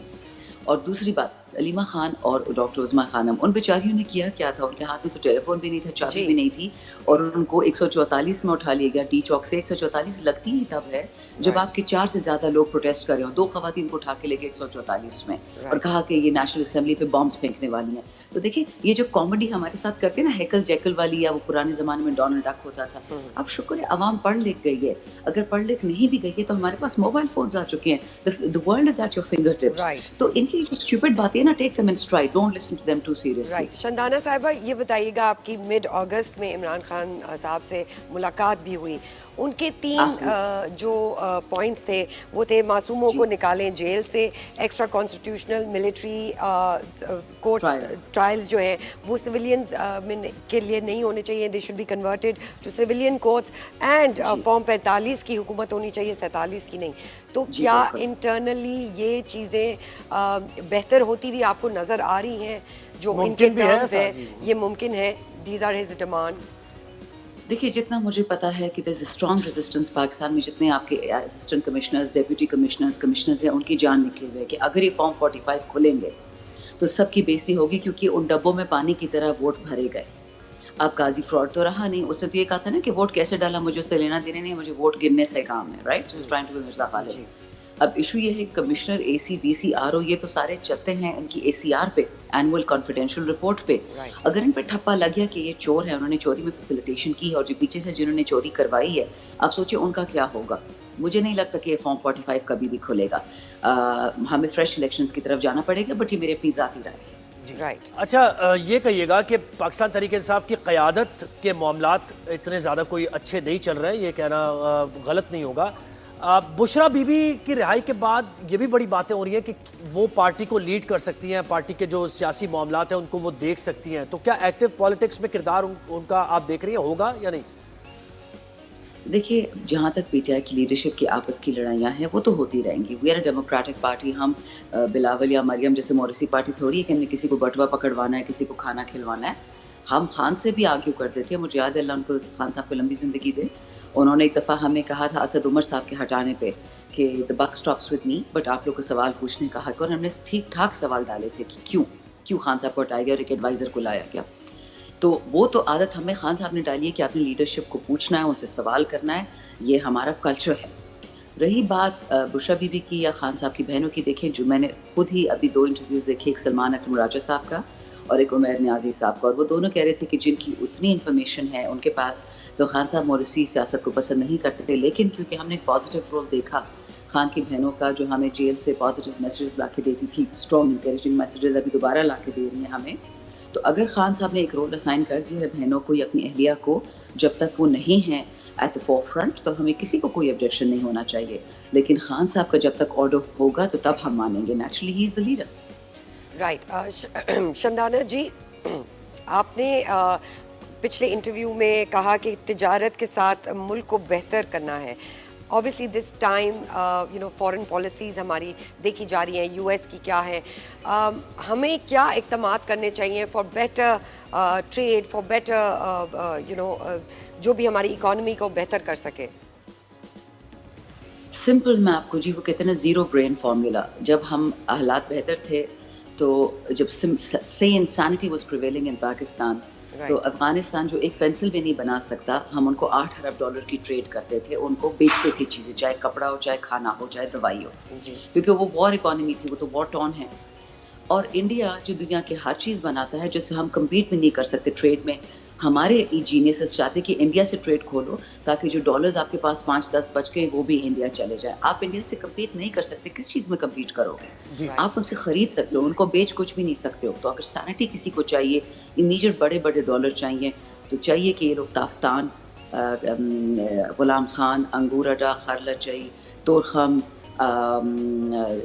क्या नाम है, चमन, इन बॉर्डर्स को खोलें, आप उनको बेचें। और इतना ही मुश्किल काम है टेररिस्ट को पाकिस्तान अंदर आने से रोकना। हजारों की फौज, अल्हम्दुलिल्लाह 10th largest standing army in the world, अरबों रुपए की तो इस पे तवज्जो देने की जरूरत है आपसे। अच्छा, एक और चीज़, अभी आपके स्वाबी जलसे की भी हम बात करेंगे, लेकिन पहले ज़रा इसकी बात कर लें कि हुकूमत ने तो अपना काम सारा सेट कर लिया है ना, यानी 26वीं आईनी तरमीम आ गई, फिर बिल्स के ज़रिए आप देखें जो कुछ हो गया है, यानी सुप्रीम कोर्ट के सारे मामलात, फिर आपकी आईनी जो पिटीशंस हैं, आपकी इलेक्शन में रिगिंग, फॉर्म 47 का मामला, वो अब सारा कॉन्स्टिट्यूशन बेंच के पास जाएगा और उसकी तादाद आपको पता है क्या है। फिर आपका सारा ये जो रिजर्व सीट्स का मामला है ये भी वहीं जाएगा। 2 महीने में ये बेंच सब कुछ मसाइल सारे हल कर देगा हुकूमत के लिए और सब कुछ अच्छा हो जाएगा। आप ट्रबल में ही रहेंगे। क्या कहेंगी इस पर? देखिए, मैंने एक बात बहुत पहले कही थी, उसमें बहुत लोगों को तब चढ़ी थी और तब चढ़नी भी चाहिए थी। मैंने सच बोल रहा था। मैंने कहा था 9 मई वाले दिन कि जब खान साहब को उठाया गया और तब ये फस्तायत की आगाज़ ही था। मैंने कहा था कि जो खान के साथ होगा, उनकी बीवी के साथ होगा, मेरे साथ होगा, मेरी वालदा के साथ होगा, पाकिस्तान की हर औरत, हर बच्चे के साथ, और जो इमरान खान के साथ होगा वो पाकिस्तान की किस्मत बनती जाएगी। सो पैरेलल्स में मैंने बात की और फिर मैंने एंड में ये कहा कि खान नहीं तो पाकिस्तान नहीं, यानी जो खान को ख़त्म करने की कोशिश कर रहे हैं वो एक्चुअली पाकिस्तान को ख़त्म करने की कोशिश कर रहे हैं। With that background let me tell you this, जो इन लोगों ने खिलवाड़ किया है आइन के साथ पिछले 6-8 महीनों में, इंशाल्लाह ज़िंदगी रही, कामयाबी तो होगी, वो तो अल्लाह की तरफ से होगी। हमारा सिर्फ नियत है, एफर्ट है, बाकी कामयाबी, क्योंकि इसे मुल्क जो, सॉरी ये इमोशनल बात मैं कर रही हूँ, बट ये मुल्क 27 रमज़ान को इसलिए नहीं बना था कि एक बिलावल, एक मरियम इसको कूड़े के डब्बे में फेंक दें। पाकिस्तान सर्वाइव करेगा, हम उसको सर्वाइव करवाएंगे, जो कुर्बानी देनी पड़ेगी देंगे। लेकिन ये याद ज़रूर रखिएगा, जो टेक्निकल इसमें बात है कि आइन की एक शेख अभी तक इन लोगों ने नहीं बदली, पता नहीं बदल ही पाएंगे कि नहीं, कि जब तक हाउस कंप्लीट ना हो, नेशनल असेंबली में रिजर्व MNAs चाहे माइनॉरिटी के हों चाहे खवातीन हो, जब तक वो ना बैठे हों, हाउस इज इनकम्प्लीट। इन लोगों ने जितनी लेजिस्लेशन की है 8 फरवरी के बाद से, वो सारी वॉइड है, नल है, एब इनिशो। ये लोग 1000 कहीं ना कहीं से जूरिस ओपिनियंस इंडिया से लाएंगे, UK से ले आएंगे, बट पाकिस्तान के आइन को कोई लीगल ओपिनियन नहीं बदल सकता। Right. वो सिर्फ पार्लियामान बदल सकती है जो कंप्लीट हो, और वो इस वक्त इनकम्प्लीट है, तो इसलिए हमें इतनी ज़्यादा फिक्र नहीं है। ये सारी चीज़ें इंशाल्लाह रिवर्स करनी पड़ेंगी भी, करेंगे भी, करने दें उनको अपने एफर्ट्स, कोई फर्क नहीं पड़ता। शंदाना साहिबा, ये बताइएगा, लाहौर का जलसा हुआ, इस्लामाबाद का जलसा हुआ, उसमें ज़्यादा कुछ अचीव नहीं किया गया। ये जो अगला जलसा होने जा रहा है स्वाबी में, उसमें क्या टारगेट है, क्या अचीव करना चाह रही है PTI? देखें जी, हमारे जितने भी जलसे हैं उसका एक मेन टारगेट था, वो था मोबिलाइजेशन, और अल्हम्दुलिल्लाह हो गई। दूसरा एक साइड इफेक्ट था जिसका हमें मालूम नहीं था कि कितने डरपोक हैं ये लोग, इनकी जानें निकली हुई हैं। 5,500 हमारा बेगुनाह बंदा जेलों में, डिफरेंट पंजाब की जेलों में रखा हुआ है पिछले 1 महीने से। टारगेट तो उससे भी आगे चढ़ गया कि इमरान खान तो जेल में बैठा है, उससे तो डरते ही थे, अब उसके वर्कर से भी डरते हैं, और हमारा पुरअमन वर्कर होता है। सो बॉटम लाइन इज कि हमने तो ओवर अचीव भी कर लिया इन सम सेंस। अभी हमारी जो तहरीक है वो दोबारा जोर पकड़ रही है, क्योंकि हमारा सिर्फ एक मकसद था कि हमारे तमाम जो वर्कर्स हैं, इंक्लूडिंग माइन 120 बंदा मेरे सिर्फ जेल में बैठा हुआ था, उन बेचारों ने पेशावर से बाहर कदम नहीं रखा और वहाँ पे सर्व करके आ गए, but it is made them stronger. हमारा एक बच्चा ऐसा था जब फ्रॉम क्वेटा, वो वहाँ बैठा हुआ था। इनको समझ नहीं आती कि इन जेलों में इन लोगों ने की दोस्तियाँ करवा दी, पंजाब, पाकिस्तान, सिंध, बलोचिस्तान, AJ, GB को इकट्ठे कर रहे हैं। सो अल्हम्दुलिल्लाह हमें वो कहते हैं ना कि the devil is very clever but God has no use for him. ये लोग इतनी शैतानियां चालाकियां करते हैं बट उससे कुछ बनता नहीं। बिल्कुल, सियासी एक्टिविटी मजीद आप इसको चाह रहे हैं कि बेमेज़ किया जाए। स्वाबी जलसे का यही आपका ऑब्जेक्टिव। बहुत शुक्रिया PTI की सीनियर रहनुमा शांताना गुलजार साहब हमारे साथी और पाकिस्तान तहरीक इंसाफ। बिल्कुल मौक़िफ़ दे रही थी। एक ब्रेक हमने लेना है यहाँ पर, ब्रेक के बाद आते हैं राइज एंड शाइन में बहुत कुछ अभी है।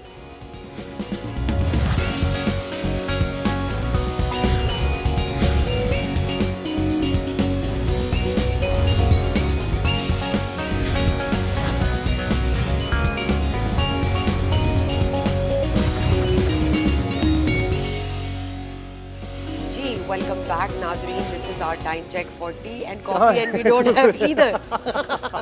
एक भी नहीं है हमारे पास। बिल्कुल जी, अब नहीं है तो फिर क्या मतलब होगा? बिल्कुल।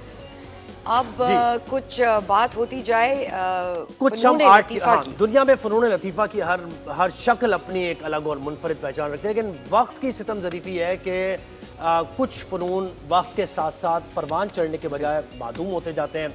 ऐसा ही एक फ़न है, नायाब फ़न है सिल्क पेंटिंग का जी।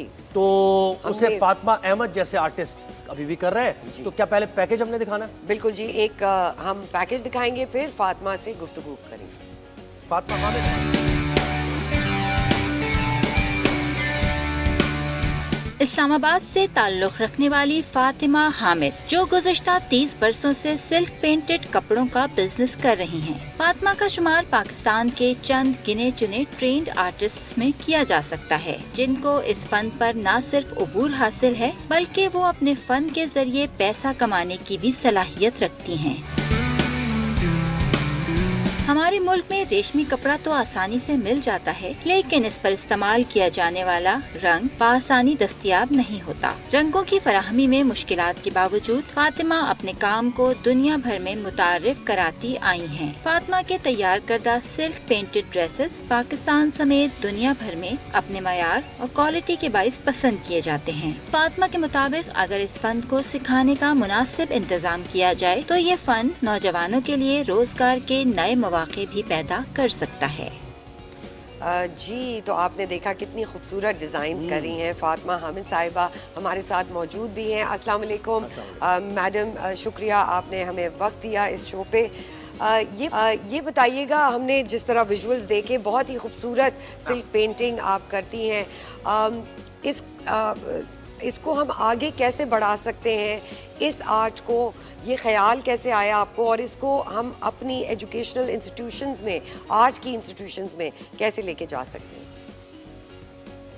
अस्सलाम वालेकुम जी। वालेकुम अस्सलाम। बेसिक आर्ट की एजुकेशन में सिल्क पेंटिंग खुद ब खुद आ जाता है। जैसे कि अब आप अगर वाटर कलर्स करें, सिल्क और वाटर कलर्स में बहुत करीब हैं। जिस तरह से वाटर कलर आप अगर किसी भी इंस्टीट्यूशन में सिखाएं तो उसके साथ साथ सिल्क पेंटिंग भी आप क्योंकि इतने वो करीब हैं, वो आप सीख सकते हैं। तो उसमें कोई वो प्रॉब्लम नहीं है बिल्कुल भी सिल्क पेंटिंग सीखने में। ये ज़रूर है कि इसके जो कलर्स हैं वो थोड़े से मुश्किल है, यहाँ दस्तयाब मुश्किल से होते हैं। मैं अपने कलर्स मोस्टली बाहर से मंगवाती हूँ, एंड दैट्स इट बेसिकली। जी अच्छा, ये बताइए कि ये बड़ा मुनफरिद फन है, आपने कहीं से सीखा है या फिर ये गॉड गिफ्टेड सलाहियत आपके अंदर? नहीं, मैंने 4 साल NCA से पढ़ा है, तो वो एक फाउंडेशन, बेसिक तो एक जो फाउंडेशन है और बेसिस है आर्ट की, वो तो मेरे पास थी। उसके बाद एक खातून है सुजन मोयर जो अमेरिका में रहती है, मैंने फिर उनकी किताबें खरीदी और उनसे जाके अमेरिका में मैंने कोई 10 दिन का कोर्स किया। फातिमा जी, ये बताइएगा कि सिल्क पेंटिंग को एक बिजनेस लेवल पे लाने के लिए और ऑब्वियसली इंटरनेशनल मार्केट में अपना नाम बनाने के लिए क्या क्या मुश्किलात का आपको सामना करना पड़ा? देखिए, मुश्किलात तो जो है वो ज़्यादातर इनकी डाइज की जो यहाँ नहीं मिलती है उनकी सबसे ज़्यादा मुश्किल है। क्योंकि हमारे यहाँ चाइनीज सिल्क इतना गजब का है और मिल जाता है, तो उसमें कोई प्रॉब्लम नहीं है। प्रॉब्लम आ जाती है इसलिए कि यहाँ डाइज नहीं मिलते हैं और डाइज बहुत उनकी रिसर्च बहुत करनी पड़ती है। लेकिन मुझे यकीन है कि अगर कोई भी चीज़ करना चाहे और उस पे पूरी अपनी हिम्मत करे, कोशिश करे, तो वो हो जाती है। आई हैव एग्जिबिटेड, मैंने पूरी दुनिया में एग्जिबिशंस की, अमेरिका, इंग्लैंड, दुबई,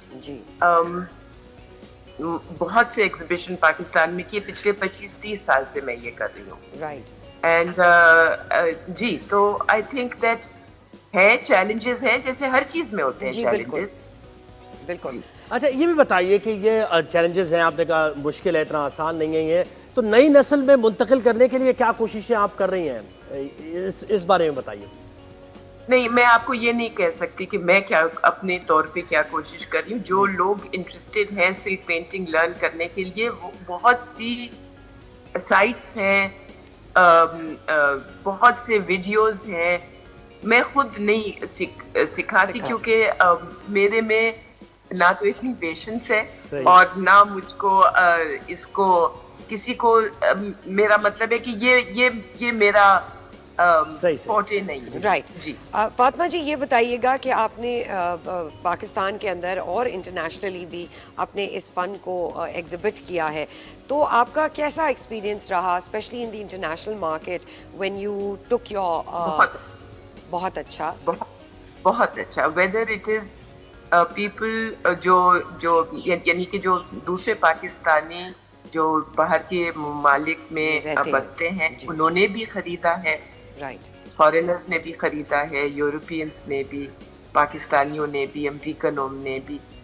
तो उसमें क्योंकि मैं बहुत सारी जैसे स्कार्फ्स बनाती हूँ, काफ्तान, साड़ीज, तो वो फिर स्कार्फ्स खास तौर पे एक इस तरह एक इस तरह का आइटम है जिसमें ना ये भारी होता है, ना ये बहुत महंगा होता है।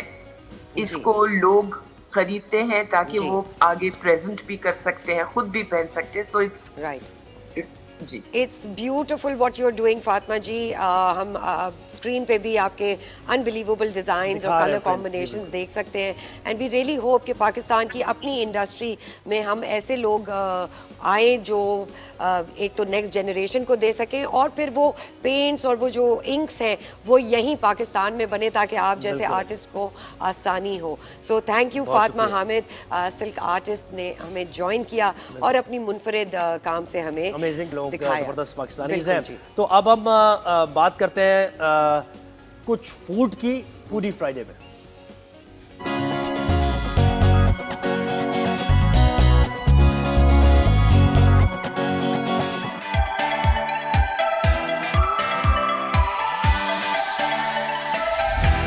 कराची की निहारी सबसे मजेदार, जायका ऐसे कि दिल मांगे बार बार।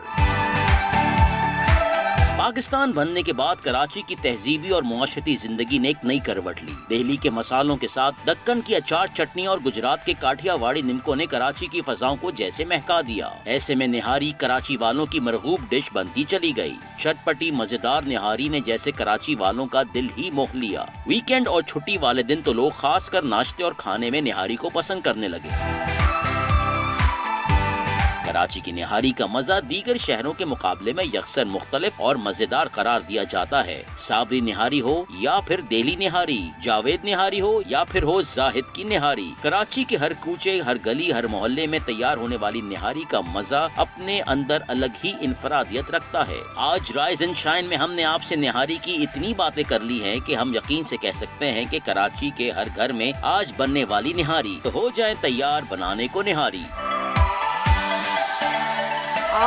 आप अपने घर में बनाए निहारी, हम जुहेब की निहारी बनाएंगे जी। भाई शाकिर आओ जल्दी से, पैसे ले जाओ सरवत से, निहारी लेके आओ फौरन। हम आपकी निहारी बनाना चाह रहे हैं, आप बाहर क्यों भेजना चाह रहे हैं? बिल्कुल जी, निहारी एक ऐसी डिश है पाकिस्तान की जो आप जैसे बाहर, जब मैं ट्रैवल कर रही होती हूँ स्पेशली जुहेब, तो निहारी और बिरयानी के ना ख्वाब आ रहे होते हैं। क्या बात है, नली निहारी हो, ओहो, जावेद की निहारी हो, तो बस फिर मजा दोबारा हो जाता है। कराची क्या पूरे पाकिस्तान में निहारी तो बड़ी मशहूर है। बिल्कुल, तो ब्रेक लेना हमने, लेकिन कराची की बेस्ट निहारी, कराची की बेस्ट, राइट। एक छोटी सी ब्रेक लेंगे, कहीं मत जाइएगा, बड़ा इंटरेस्टिंग टॉपिक आपके लिए लेकर आ रहे हैं एक छोटी सी ब्रेक के बाद। हमारे साथ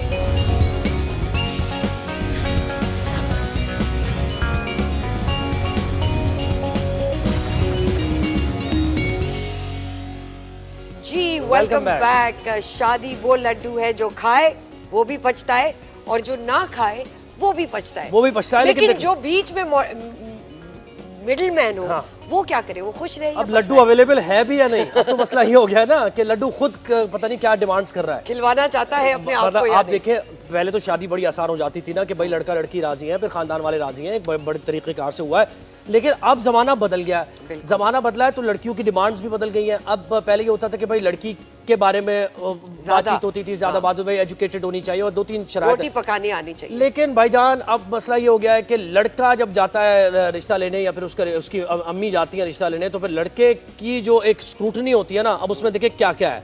भाई लड़का अच्छा कमाने वाला होना चाहिए, बिल्कुल ठीक है जी।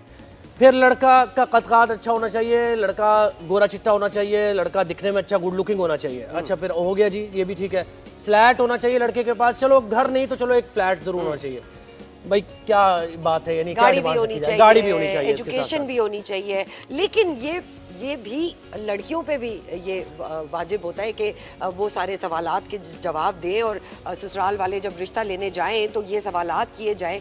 तो हमारे पास आज जो मेहमान हैं वो पाकिस्तान में बहुत मशहूर है, मिसेस खान रिश्ता मैच मेकर हैं और बहुत सारे रिश्ते कराए हैं। अस्सलाम वालेकुम मिसेस खान, थैंक यू। कौन नहीं जानता मिसेस खान को, बहुत मशहूर और मकबूल है, बड़ा वसी तजर्बा है जी। अगलब शेर भी हमारे साथ मौजूद है, मैच मेकर हैं उनसे भी हम बात करेंगे। अगलब अस्सलाम वालेकुम, आपको एक दफ़ा फिर देख के बहुत खुशी हुई। ये मॉडर्न मैच मेकर हैं, आप एक कंटेम्प्रेरी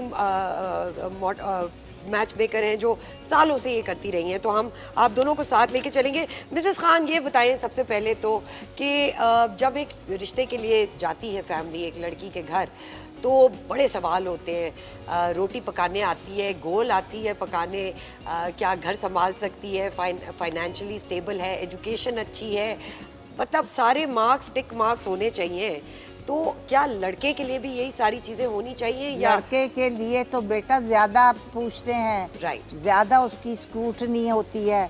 मेरा ख्याल तो जब वो पैदा होता है, जब वो नैपी चेंज करता है, जब से उसको एक लैंड बंगला गाड़ी मिल जानी चाहिए, राइट, उसके पास फाइनेंशियली वो स्ट्रांग होना चाहिए, उसका एक बैंक बैलेंस होना चाहिए। ये लड़की वाले पहले दिन से डिमांड करते हैं, राइट। ये नहीं समझते कि ये तो अभी जिंदगी की शुरुआत है। क्या हमारे माँ बाप, हमारे शौहर और हमारा बेटा कोई बैंक बैलेंस, गाड़ियां और बंगला लेकर गया था? जब मैं एक बड़ी अच्छी ऊंची फैमिली की लड़की लेने गई थी, उन्होंने मेरे बेटे को देखा, इसके पास 3 डिग्रीज है, he is MBA, he is BBA, he is pilot and he is done his computers also.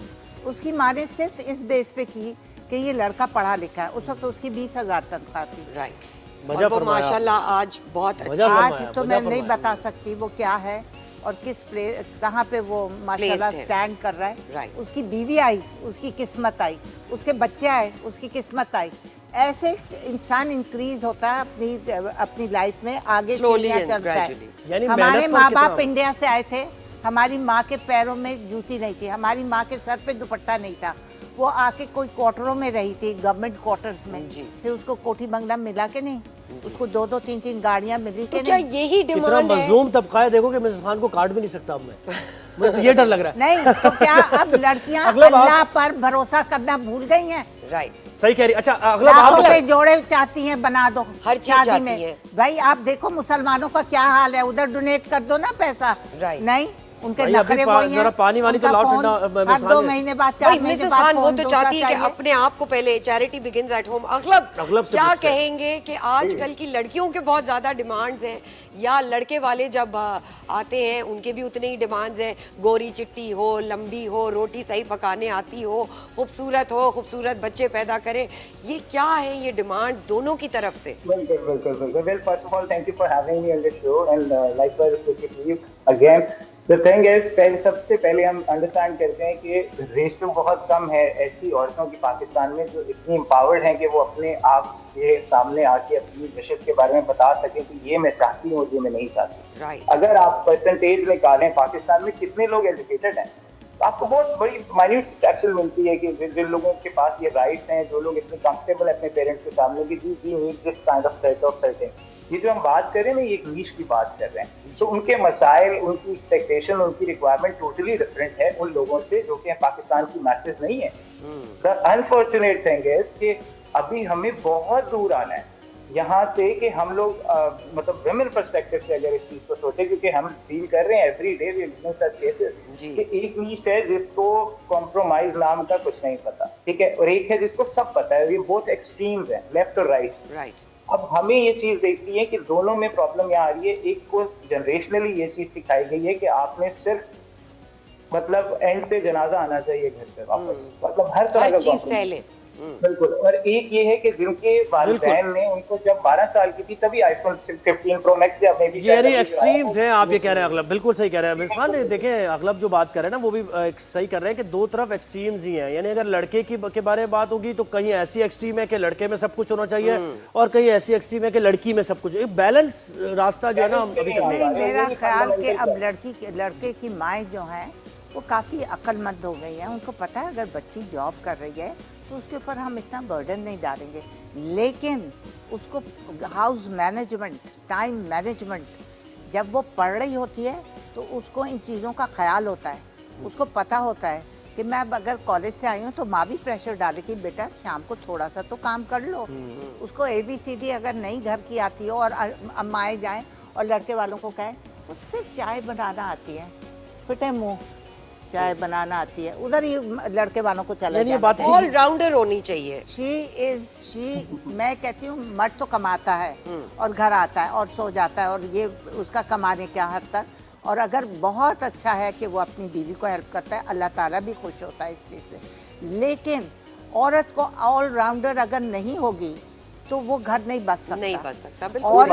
औरत को बहुत होशियार, अक्लमंद, सोच समझ कर चलना चाहिए।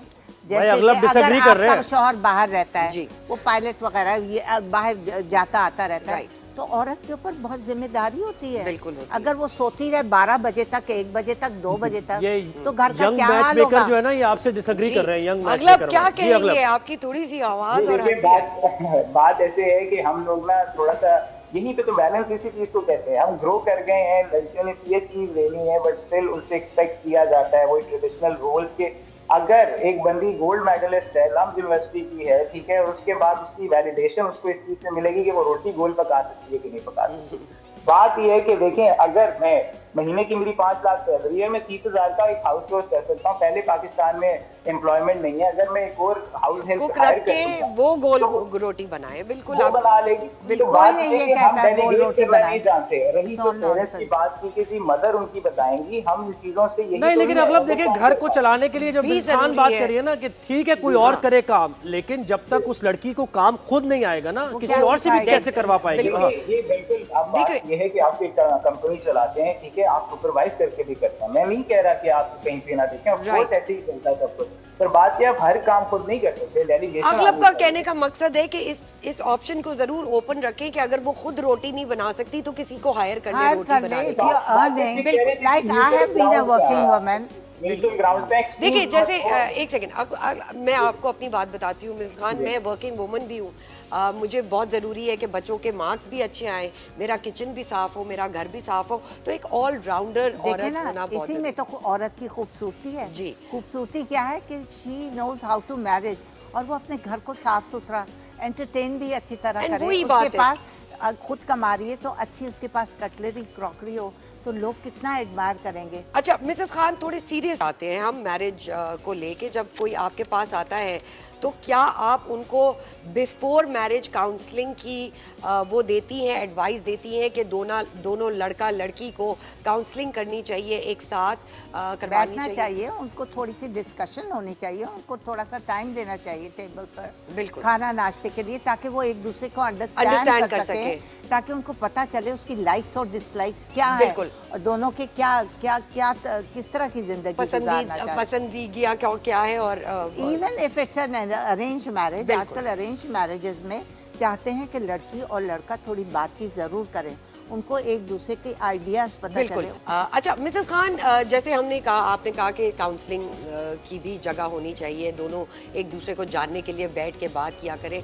अ लॉट ऑफ टाइम्स हम ये तो बिल्कुल कॉन्सेप्ट ही नहीं कि ब्लड टेस्ट कराएं एक दूसरे का, तो क्या ये कॉन्सेप्ट आ रहा है या ये आना चाहिए? और हर रिश्ते से पहले ये बातें होनी चाहिए ज़रूरी? हाँ, ये होनी चाहिए कि आपका ब्लड ग्रुप क्या है वगैरह वगैरह, थोड़ी बहुत उसकी मेडिकल रिपोर्ट होनी चाहिए।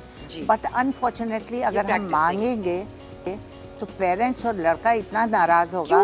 क्यों नाराज होगा? बच्चे, फ्यूचर, फैमिली का इस पे डिपेंड करता है। देखें बेटा, something it's not right now acceptable. कानून तो बनने जा रहा है कि थैलेसीमिया का टेस्ट होना चाहिए शादी से पहले, ये कानून बनने जा रहा है। हाँ, क्योंकि आपके बाज दफा इतना हाइपर होता है आदमी, उसको फिट्स पड़ रहे होते हैं, तो औरत को बाद में पता चलता है, अरे बिल्कुल। और तो फिर बाद में डिवोर्स तो बढ़ रही है कि औरत को पहले पता नहीं होता कि इसके अंदर क्या क्या डिजीज है। तो ये आप प्रैक्टिस करना चाहती हैं अपने प्रोफेशन में? हम चाहते हैं कि अगर पास्ट हिस्ट्री में उसके साथ ये चीज़ें हो रही हैं तो उसकी माँ बाप को बता देना चाहिए, ही इज़ अंडर मेडिकेशन। और बाज़ दफ़ा बच्चा जब बीवी अच्छी आती है, उसको थोड़ा सा उसको रिलीफ मिलता है, उसको टाइम देती है, तो स्लोली एंड ग्रेजुअली मैंने एक बच्चा देखा है, वो वाकई सही हो गया।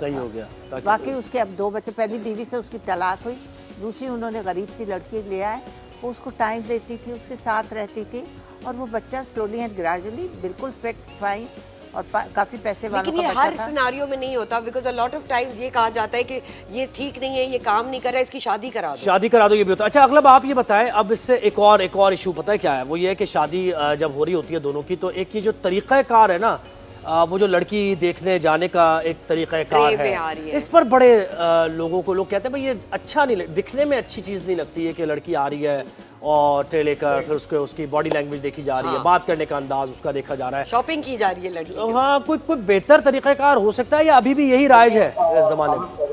हम अपनी मैच मेकिंग एजेंसी में हमने एक फैसिलिटी प्रोवाइड की है कि हम अपने ऑफिस में ही मीटअप प्रोवाइड करते हैं, क्योंकि आप यहाँ पे आपको ये बात बिल्कुल पता होगी कि लोगों के लिए जरूरी नहीं है कि यहाँ पे उनका अपना घर भी हो, या इसमें वो से कंफर्टेबल हो कि वो किसी कॉफी प्लेस पे कहीं पे जाके मिल सकें, या डेटिंग के एथिक्स हो, या यहाँ पे प्री मैरिटल मीटअप के एथिक्स हों। तो लोग इतने एजुकेटेड नहीं है, वो कंफर्टेबल फील नहीं करते। इस तरह से हमने तो अपने ऑफिस में ये फैसिलिटी प्रोवाइड की है कि दोनों आएंगे और म्यूचुअली अगर लड़का लड़की खुद पहले मिलना चाहते हैं, फैमिली के साथ प्रोसीड करना चाहते हैं, तो हम उनको ये कंफर्ट देते हैं। बट अगेन वही बात है कि ऑन अ बिगर लेवल हम लोगों को ये चीज जरूर फंडामेंटली अंडरस्टैंड करनी चाहिए। जितना मैं इन बातों से अभी तक मैं जो अभी मिसेस खान की तरफ से भी सुना है कि एक है कि हम जो कल्चर हमारा एग्जिस्ट करता है उस पर रह के डिफेंसिव मोड में हम चलें। अगर उस कल्चर में हमें बहुत कुछ अच्छा प्रोवाइड किया होता है, इतना आइडियलाइज हम मैरिज इंस्टीट्यूशन को करते हैं कि लोगों का डर ना लगता। आप लोगों को आप देखेंगे शादी करते वक्त वो बस डर रहे हैं, बिकॉज उनके आसपास कोई आइडियलाइज करने को कपल नहीं है। उनको लगता है ये लाइफ का सबसे बड़ा कॉम्प्रोमाइज, बड़ा रिस्क है जो आप ले रहे हैं। अगलब ये बताएं, देखिए लाइफ इज अ कॉम्प्रोमाइज। आपसे भी वही सवाल हम कर रहे हैं कि राइट, हम आपसे भी ये सवाल करेंगे, do you guys encourage blood test and marriage counselling before the रिश्ता हैपेंस? बिल्कुल, और बिल्कुल होता है, बिल्कुल होता है। फैमिली मेडिसिन डॉक्टर के साथ had a podcast as well in our marketing team, ताकि लोग थोड़ा उस चीज को कंफर्टेबल लें, क्योंकि ये देखें ये ईगो प्रॉब्लम है। आप ये बात करें, प्री मैरिटल टेस्ट की बात कर रहे हैं, लोग शादी के बाद अगर लोग कंसीव नहीं कर पा रहे मियां बीवी, तब भी मर्द जो है वो कहता है मुझे कोई प्रॉब्लम नहीं होगी, अभी भी हम इसका ऐसे ही है, ईगो प्रॉब्लम है। तो ईगो प्रॉब्लम है, ये कल्चरल प्रॉब्लम है, ये मेडिकल प्रॉब्लम की तरह इसको समझें आप। बिल्कुल, इसको बदलने की जरूरत है। अच्छा मिस खान, आप बताएं क्या कॉम्प्रोमाइज, क्यों कॉम्प्रोमाइज करें भाई, क्या जरूरत है कॉम्प्रोमाइज की? हर जगह कॉम्प्रोमाइज चलता है। देखिए कॉम्प्रोमाइज के बगैर तो आप ऑफिस में भी नहीं बैठ सकते। कॉम्प्रोमाइज के बगैर करना ही नहीं चाह रही ना लड़कियां, कहती हैं मैं कॉम्प्रोमाइज करने थोड़ी मैंने शादी की है। लड़के भी नहीं चाह रहे कॉम्प्रोमाइज करना। एंजॉय, आप एंजॉय करें, right, I agree to it. अगर आप देख रहे हैं कि मर्द ये कह रहा है, वो कह रहा है और उसकी ये ख्वाहिशात हैं, आप यूँ करें, आप इस तरह ड्रेसअप हों, आप थोड़ा मॉडेस्टली ड्रेसअप हों। बाज़ लड़कियाँ अब आप देखें किस तरह उरियानी कपड़े, वो चाह रहा है कि कहीं मेरे साथ जाओ तो तुम तरीक़े से ड्रेसअप हो, तो तुम यहाँ पे थोड़ा सा कॉम्प्रोमाइज़ कर लो। तुम अपने आप को चादर से ढांप लो, उधर जाके चादर उतार दो, अपना ड्रेस दिखा दो, अपनी शो मार लो, जो कुछ तुमने करना है कर लो। ये तो कर रही हैं लड़कियां। हाँ तो कर रही हैं, तो बाहर जाते हो, बाजारों में जाती हो, तो थोड़ा सा अपने आप को, अपनी पतली सी चादर या अपना दुपट्टा हो, उसको भी तरीके से ओढ़ लो। अच्छा, कितने सक्सेस रेट्स हुए हैं आपके मैच मेकिंग में मिस खान? आपका तो तवील अरसे का देखिए एक बात बताऊं, जो माँ बाप के जरिए से डिवोर्स रेट आते हैं वो तो बहुत ही ज्यादा है। हम तो फिर समझा बुझाकर उनको कहते हैं कि देखो बेटा, शादी का मतलब ये नहीं है कि आप रोजाना कपड़े बन लो और फिर रोजाना डिनर के लिए जाओ, अपने मियाँ की रोजाना पॉकेट खाली करो, रोजाना शॉपिंग पे चली जाओ। लेकिन देखें लड़की काम भी तो करे मिस खान। अब देखें सुबह जाती है लड़की, अब तो वो दौर नहीं है ना कि घर में और काम कर रही है। भाई काम 7 बजे से जा रही है लड़की और 5-6 बजे वापस आ रही है। हमेशा बीवी जो है और शौहर जो है, ये माँ बाप को खुदा, बाज़ और लड़कियाँ तो इतनी बदतमीज़ हैं, मुझे बताती हैं सासें के, वो मुझसे हमसे पूछती हैं, खुदाफिज भी नहीं करती, शौहर को पकड़ा निकल गई, पता है क्या, हमारी सास को पता है, हम जाते। अच्छा अखलब, हम आपसे यही मिसेस खान की बात कंटिन्यू करते हैं कि वो बताया नहीं सास को और वो ऐसे ही निकल गई। तो आजकल के जो कपल्स हैं वो ज़्यादातर ऑप्ट करते हैं अकेले रहने के लिए, इंडिपेंडेंट अपनी रिलेशनशिप चलाने के लिए। इसमें क्या बुराई है? देखें, सबसे पहले जो हम लोग मैरिज को ना एक सोशल कॉन्ट्रैक्ट और एग्रीमेंट की तरह समझें। ये जो भी आप कॉम्प्रोमाइजेस बता रहे, फॉर इंस्टेंस इसको एडजस्टमेंट का वर्ड भी यूज किया जा सकता है कि हम शादी से पहले ट्रांसपेरेंट हों। अब मेरे लिए फॉर इंस्टेंस अगर मेरे लिए करियर मैटर करता है, मतलब एक लड़की है, मैटर पेरेंट्स के लिए करियर मैटर करता है, उसने लाइफ में गोल्स बनाए, और एक लड़की वो है जिसको वाकई नहीं करना कुछ और she wants to kind of spend life at home, तो प्लीज फाइंड समवन जिसको घर ही रहना है, ताकि उसके लिए वो कॉम्प्रोमाइज ना हो, एडजस्टमेंट हो। हम ना यहाँ पे फंडामेंटली वी आर रॉन्ग। हमें एक बहुत मॉडर्न खातून को जो अपने करियर में वो इंडिपेंडेंट है, हमें उसको टेम करने में मजा आता है। ये डोमिनेंस का प्रॉब्लम है कि हमें एक पसंद वो लड़की आएगी जो हर तरह से ग्रूम करेगी, पर वो उड़ते पंछी को ना हमें पिंजरे में डालना है। तो बात ये कि अगर हम ट्रांसपेरेंट रहें तो ये कॉम्प्रोमाइज नहीं है, just like family, joint family system. अगर आप बताएंगे देखिए I have a very good bond with my parents, मैं रहना चाहता हूँ उनके साथ और ये मेरा है, अगर आपको कोई प्रॉब्लम है आप मुझे अभी बताओ। ये तो बहस को हम वाइंड अप करते हैं। मिस खान, यानी वो ये कह रहे हैं कि भाई सही मैच मेकिंग जो आप कर रही हैं और अगलब भी कर रहे हैं कि सही लड़का सही लड़की के साथ अगर शादी होगी तो फिर वो एक कॉन्फ्रंटेशन का माहौल नहीं होगा कि भाई एक लड़की करियर और ओरिएंटेड है तो आप ना करें उससे शादी। मतलब आपका मैसेज क्या होगा? बल्कि आजकल तो देखो औरत और मर्द जब तक दोनों नहीं काम करेंगे गाड़ी नहीं चल सकती, क्योंकि आपके बिल्स, यूटिलिटी बिल्स, आपके घर के खर्चे, आपके बच्चों की फीसें, आपकी वैन फीसें, आपका घर का खर्चा वगैरह वगैरह, खाने पीने का, बच्चों की इतनी ज़्यादा डिमांड्स हैं कि आप दोनों को काम करना पड़ता है। फिर घर पे आकर औरत घर को भी मैनेज करेगी, बिल्कुल शौहर को भी देखेगी, शौहर को चाहिए वो भी बीवी को देखे, और बीवी के साथ अगर हाथ नहीं बटा सकता तो जी में जी तो करे जी, उसको मॉरल सपोर्ट तो मिले, उसको मॉरल सपोर्ट देना बहुत ज़रूरी है। मॉरल सपोर्ट ही देगा तो देखो घर चल जाएगा दोनों की, और हाँ में हाँ मिलाता रहे। हाँ। लड़की भी चाहे अपनी मर्जी चलाए, मैंने तो अपनी मर्जी चलाई है अपने सारी जिंदगी, लेकिन मैंने अपने हस्बैंड को वो सिगरेट को मैं कहती हूँ वो सिगरेट मेरे सामने नहीं, सिगरेट मैं कहती हूँ हाँ मैं दे रही हूँ, लेकिन मैं 2 घंटे निकाल लेती हूँ, मैं दे रही हूँ, मैंने कहीं रखे, मैं अभी ढूंढ रही हूँ। So you have to smartly play it. Yes. और देखो मैं स्मार्टली प्ले करके उसके मैंने सिगरेट आधे करवा दिए। तो you have to be polite, you have to be decent, and you have to be very caring, you know, और केयर के साथ। तो वही बात है मिसेस खान कि जो सख्त बात है, जो बड़ी मुश्किल वाली बात है, वो अगर आप प्यार से कह दें तो वो हो जाती है। अगलब आपका और मिसेस खान आपका बहुत बहुत शुक्रिया। एक ऐसे सब्जेक्ट पे हमने बात की जो एक सोशल नॉर्म्स में घिरा रहता है और टैबू का भी कभी शक्ल लेता है, लेकिन बड़े मुश्किलात के टाइम होते हैं ये, स्पेशली जब लड़का लड़की एक दूसरे को चूज करने में हो, और घर वाले होती है भाई, घर वाले पेशेंस दिखाओगे तो बात बनेगी। बिल्कुल पेशेंस दिखाएं तो बात बनेगी, पेशेंस बहुत ज़रूरी है। इसी के साथ साथ हम अपना ये शो ख़त्म करते हैं। भाई देखिए, लड़कियां आपकी फ्रेंड हो, जैसे हम लोग कोलीग हो या फिर आपकी वाइफ हो, बस हाँ में हाँ करें। अब क्या खत्म करना है हमने? जी हाँ, बस हाँ खत्म करना है। ठीक है, मंडे को आएंगे हम। आप बताएं जैसे कहेंगे आप। ये है एक सक्सेसफुल पार्टनरशिप। तो इसी सक्सेसफुल पार्टनरशिप के साथ कॉम्प्रोमाइजेस भी हैं, थोड़ी एडजस्टमेंट्स भी हैं, तो वो दोनों पार्टीज को करनी ज़रूरी है, not just the girl, not just the boy. तो ये सोशल मीडिया पे हमारा सेगमेंट आपको कैसा लगा जरूर हमें फीडबैक दीजिएगा। मिसेस खान को हम बार-बार दोबारा तंग करते रहेंगे। अपना बहुत ख्याल रखिएगा, फिर मुलाकात होगी मंडे को। अल्लाह हाफ़िज़।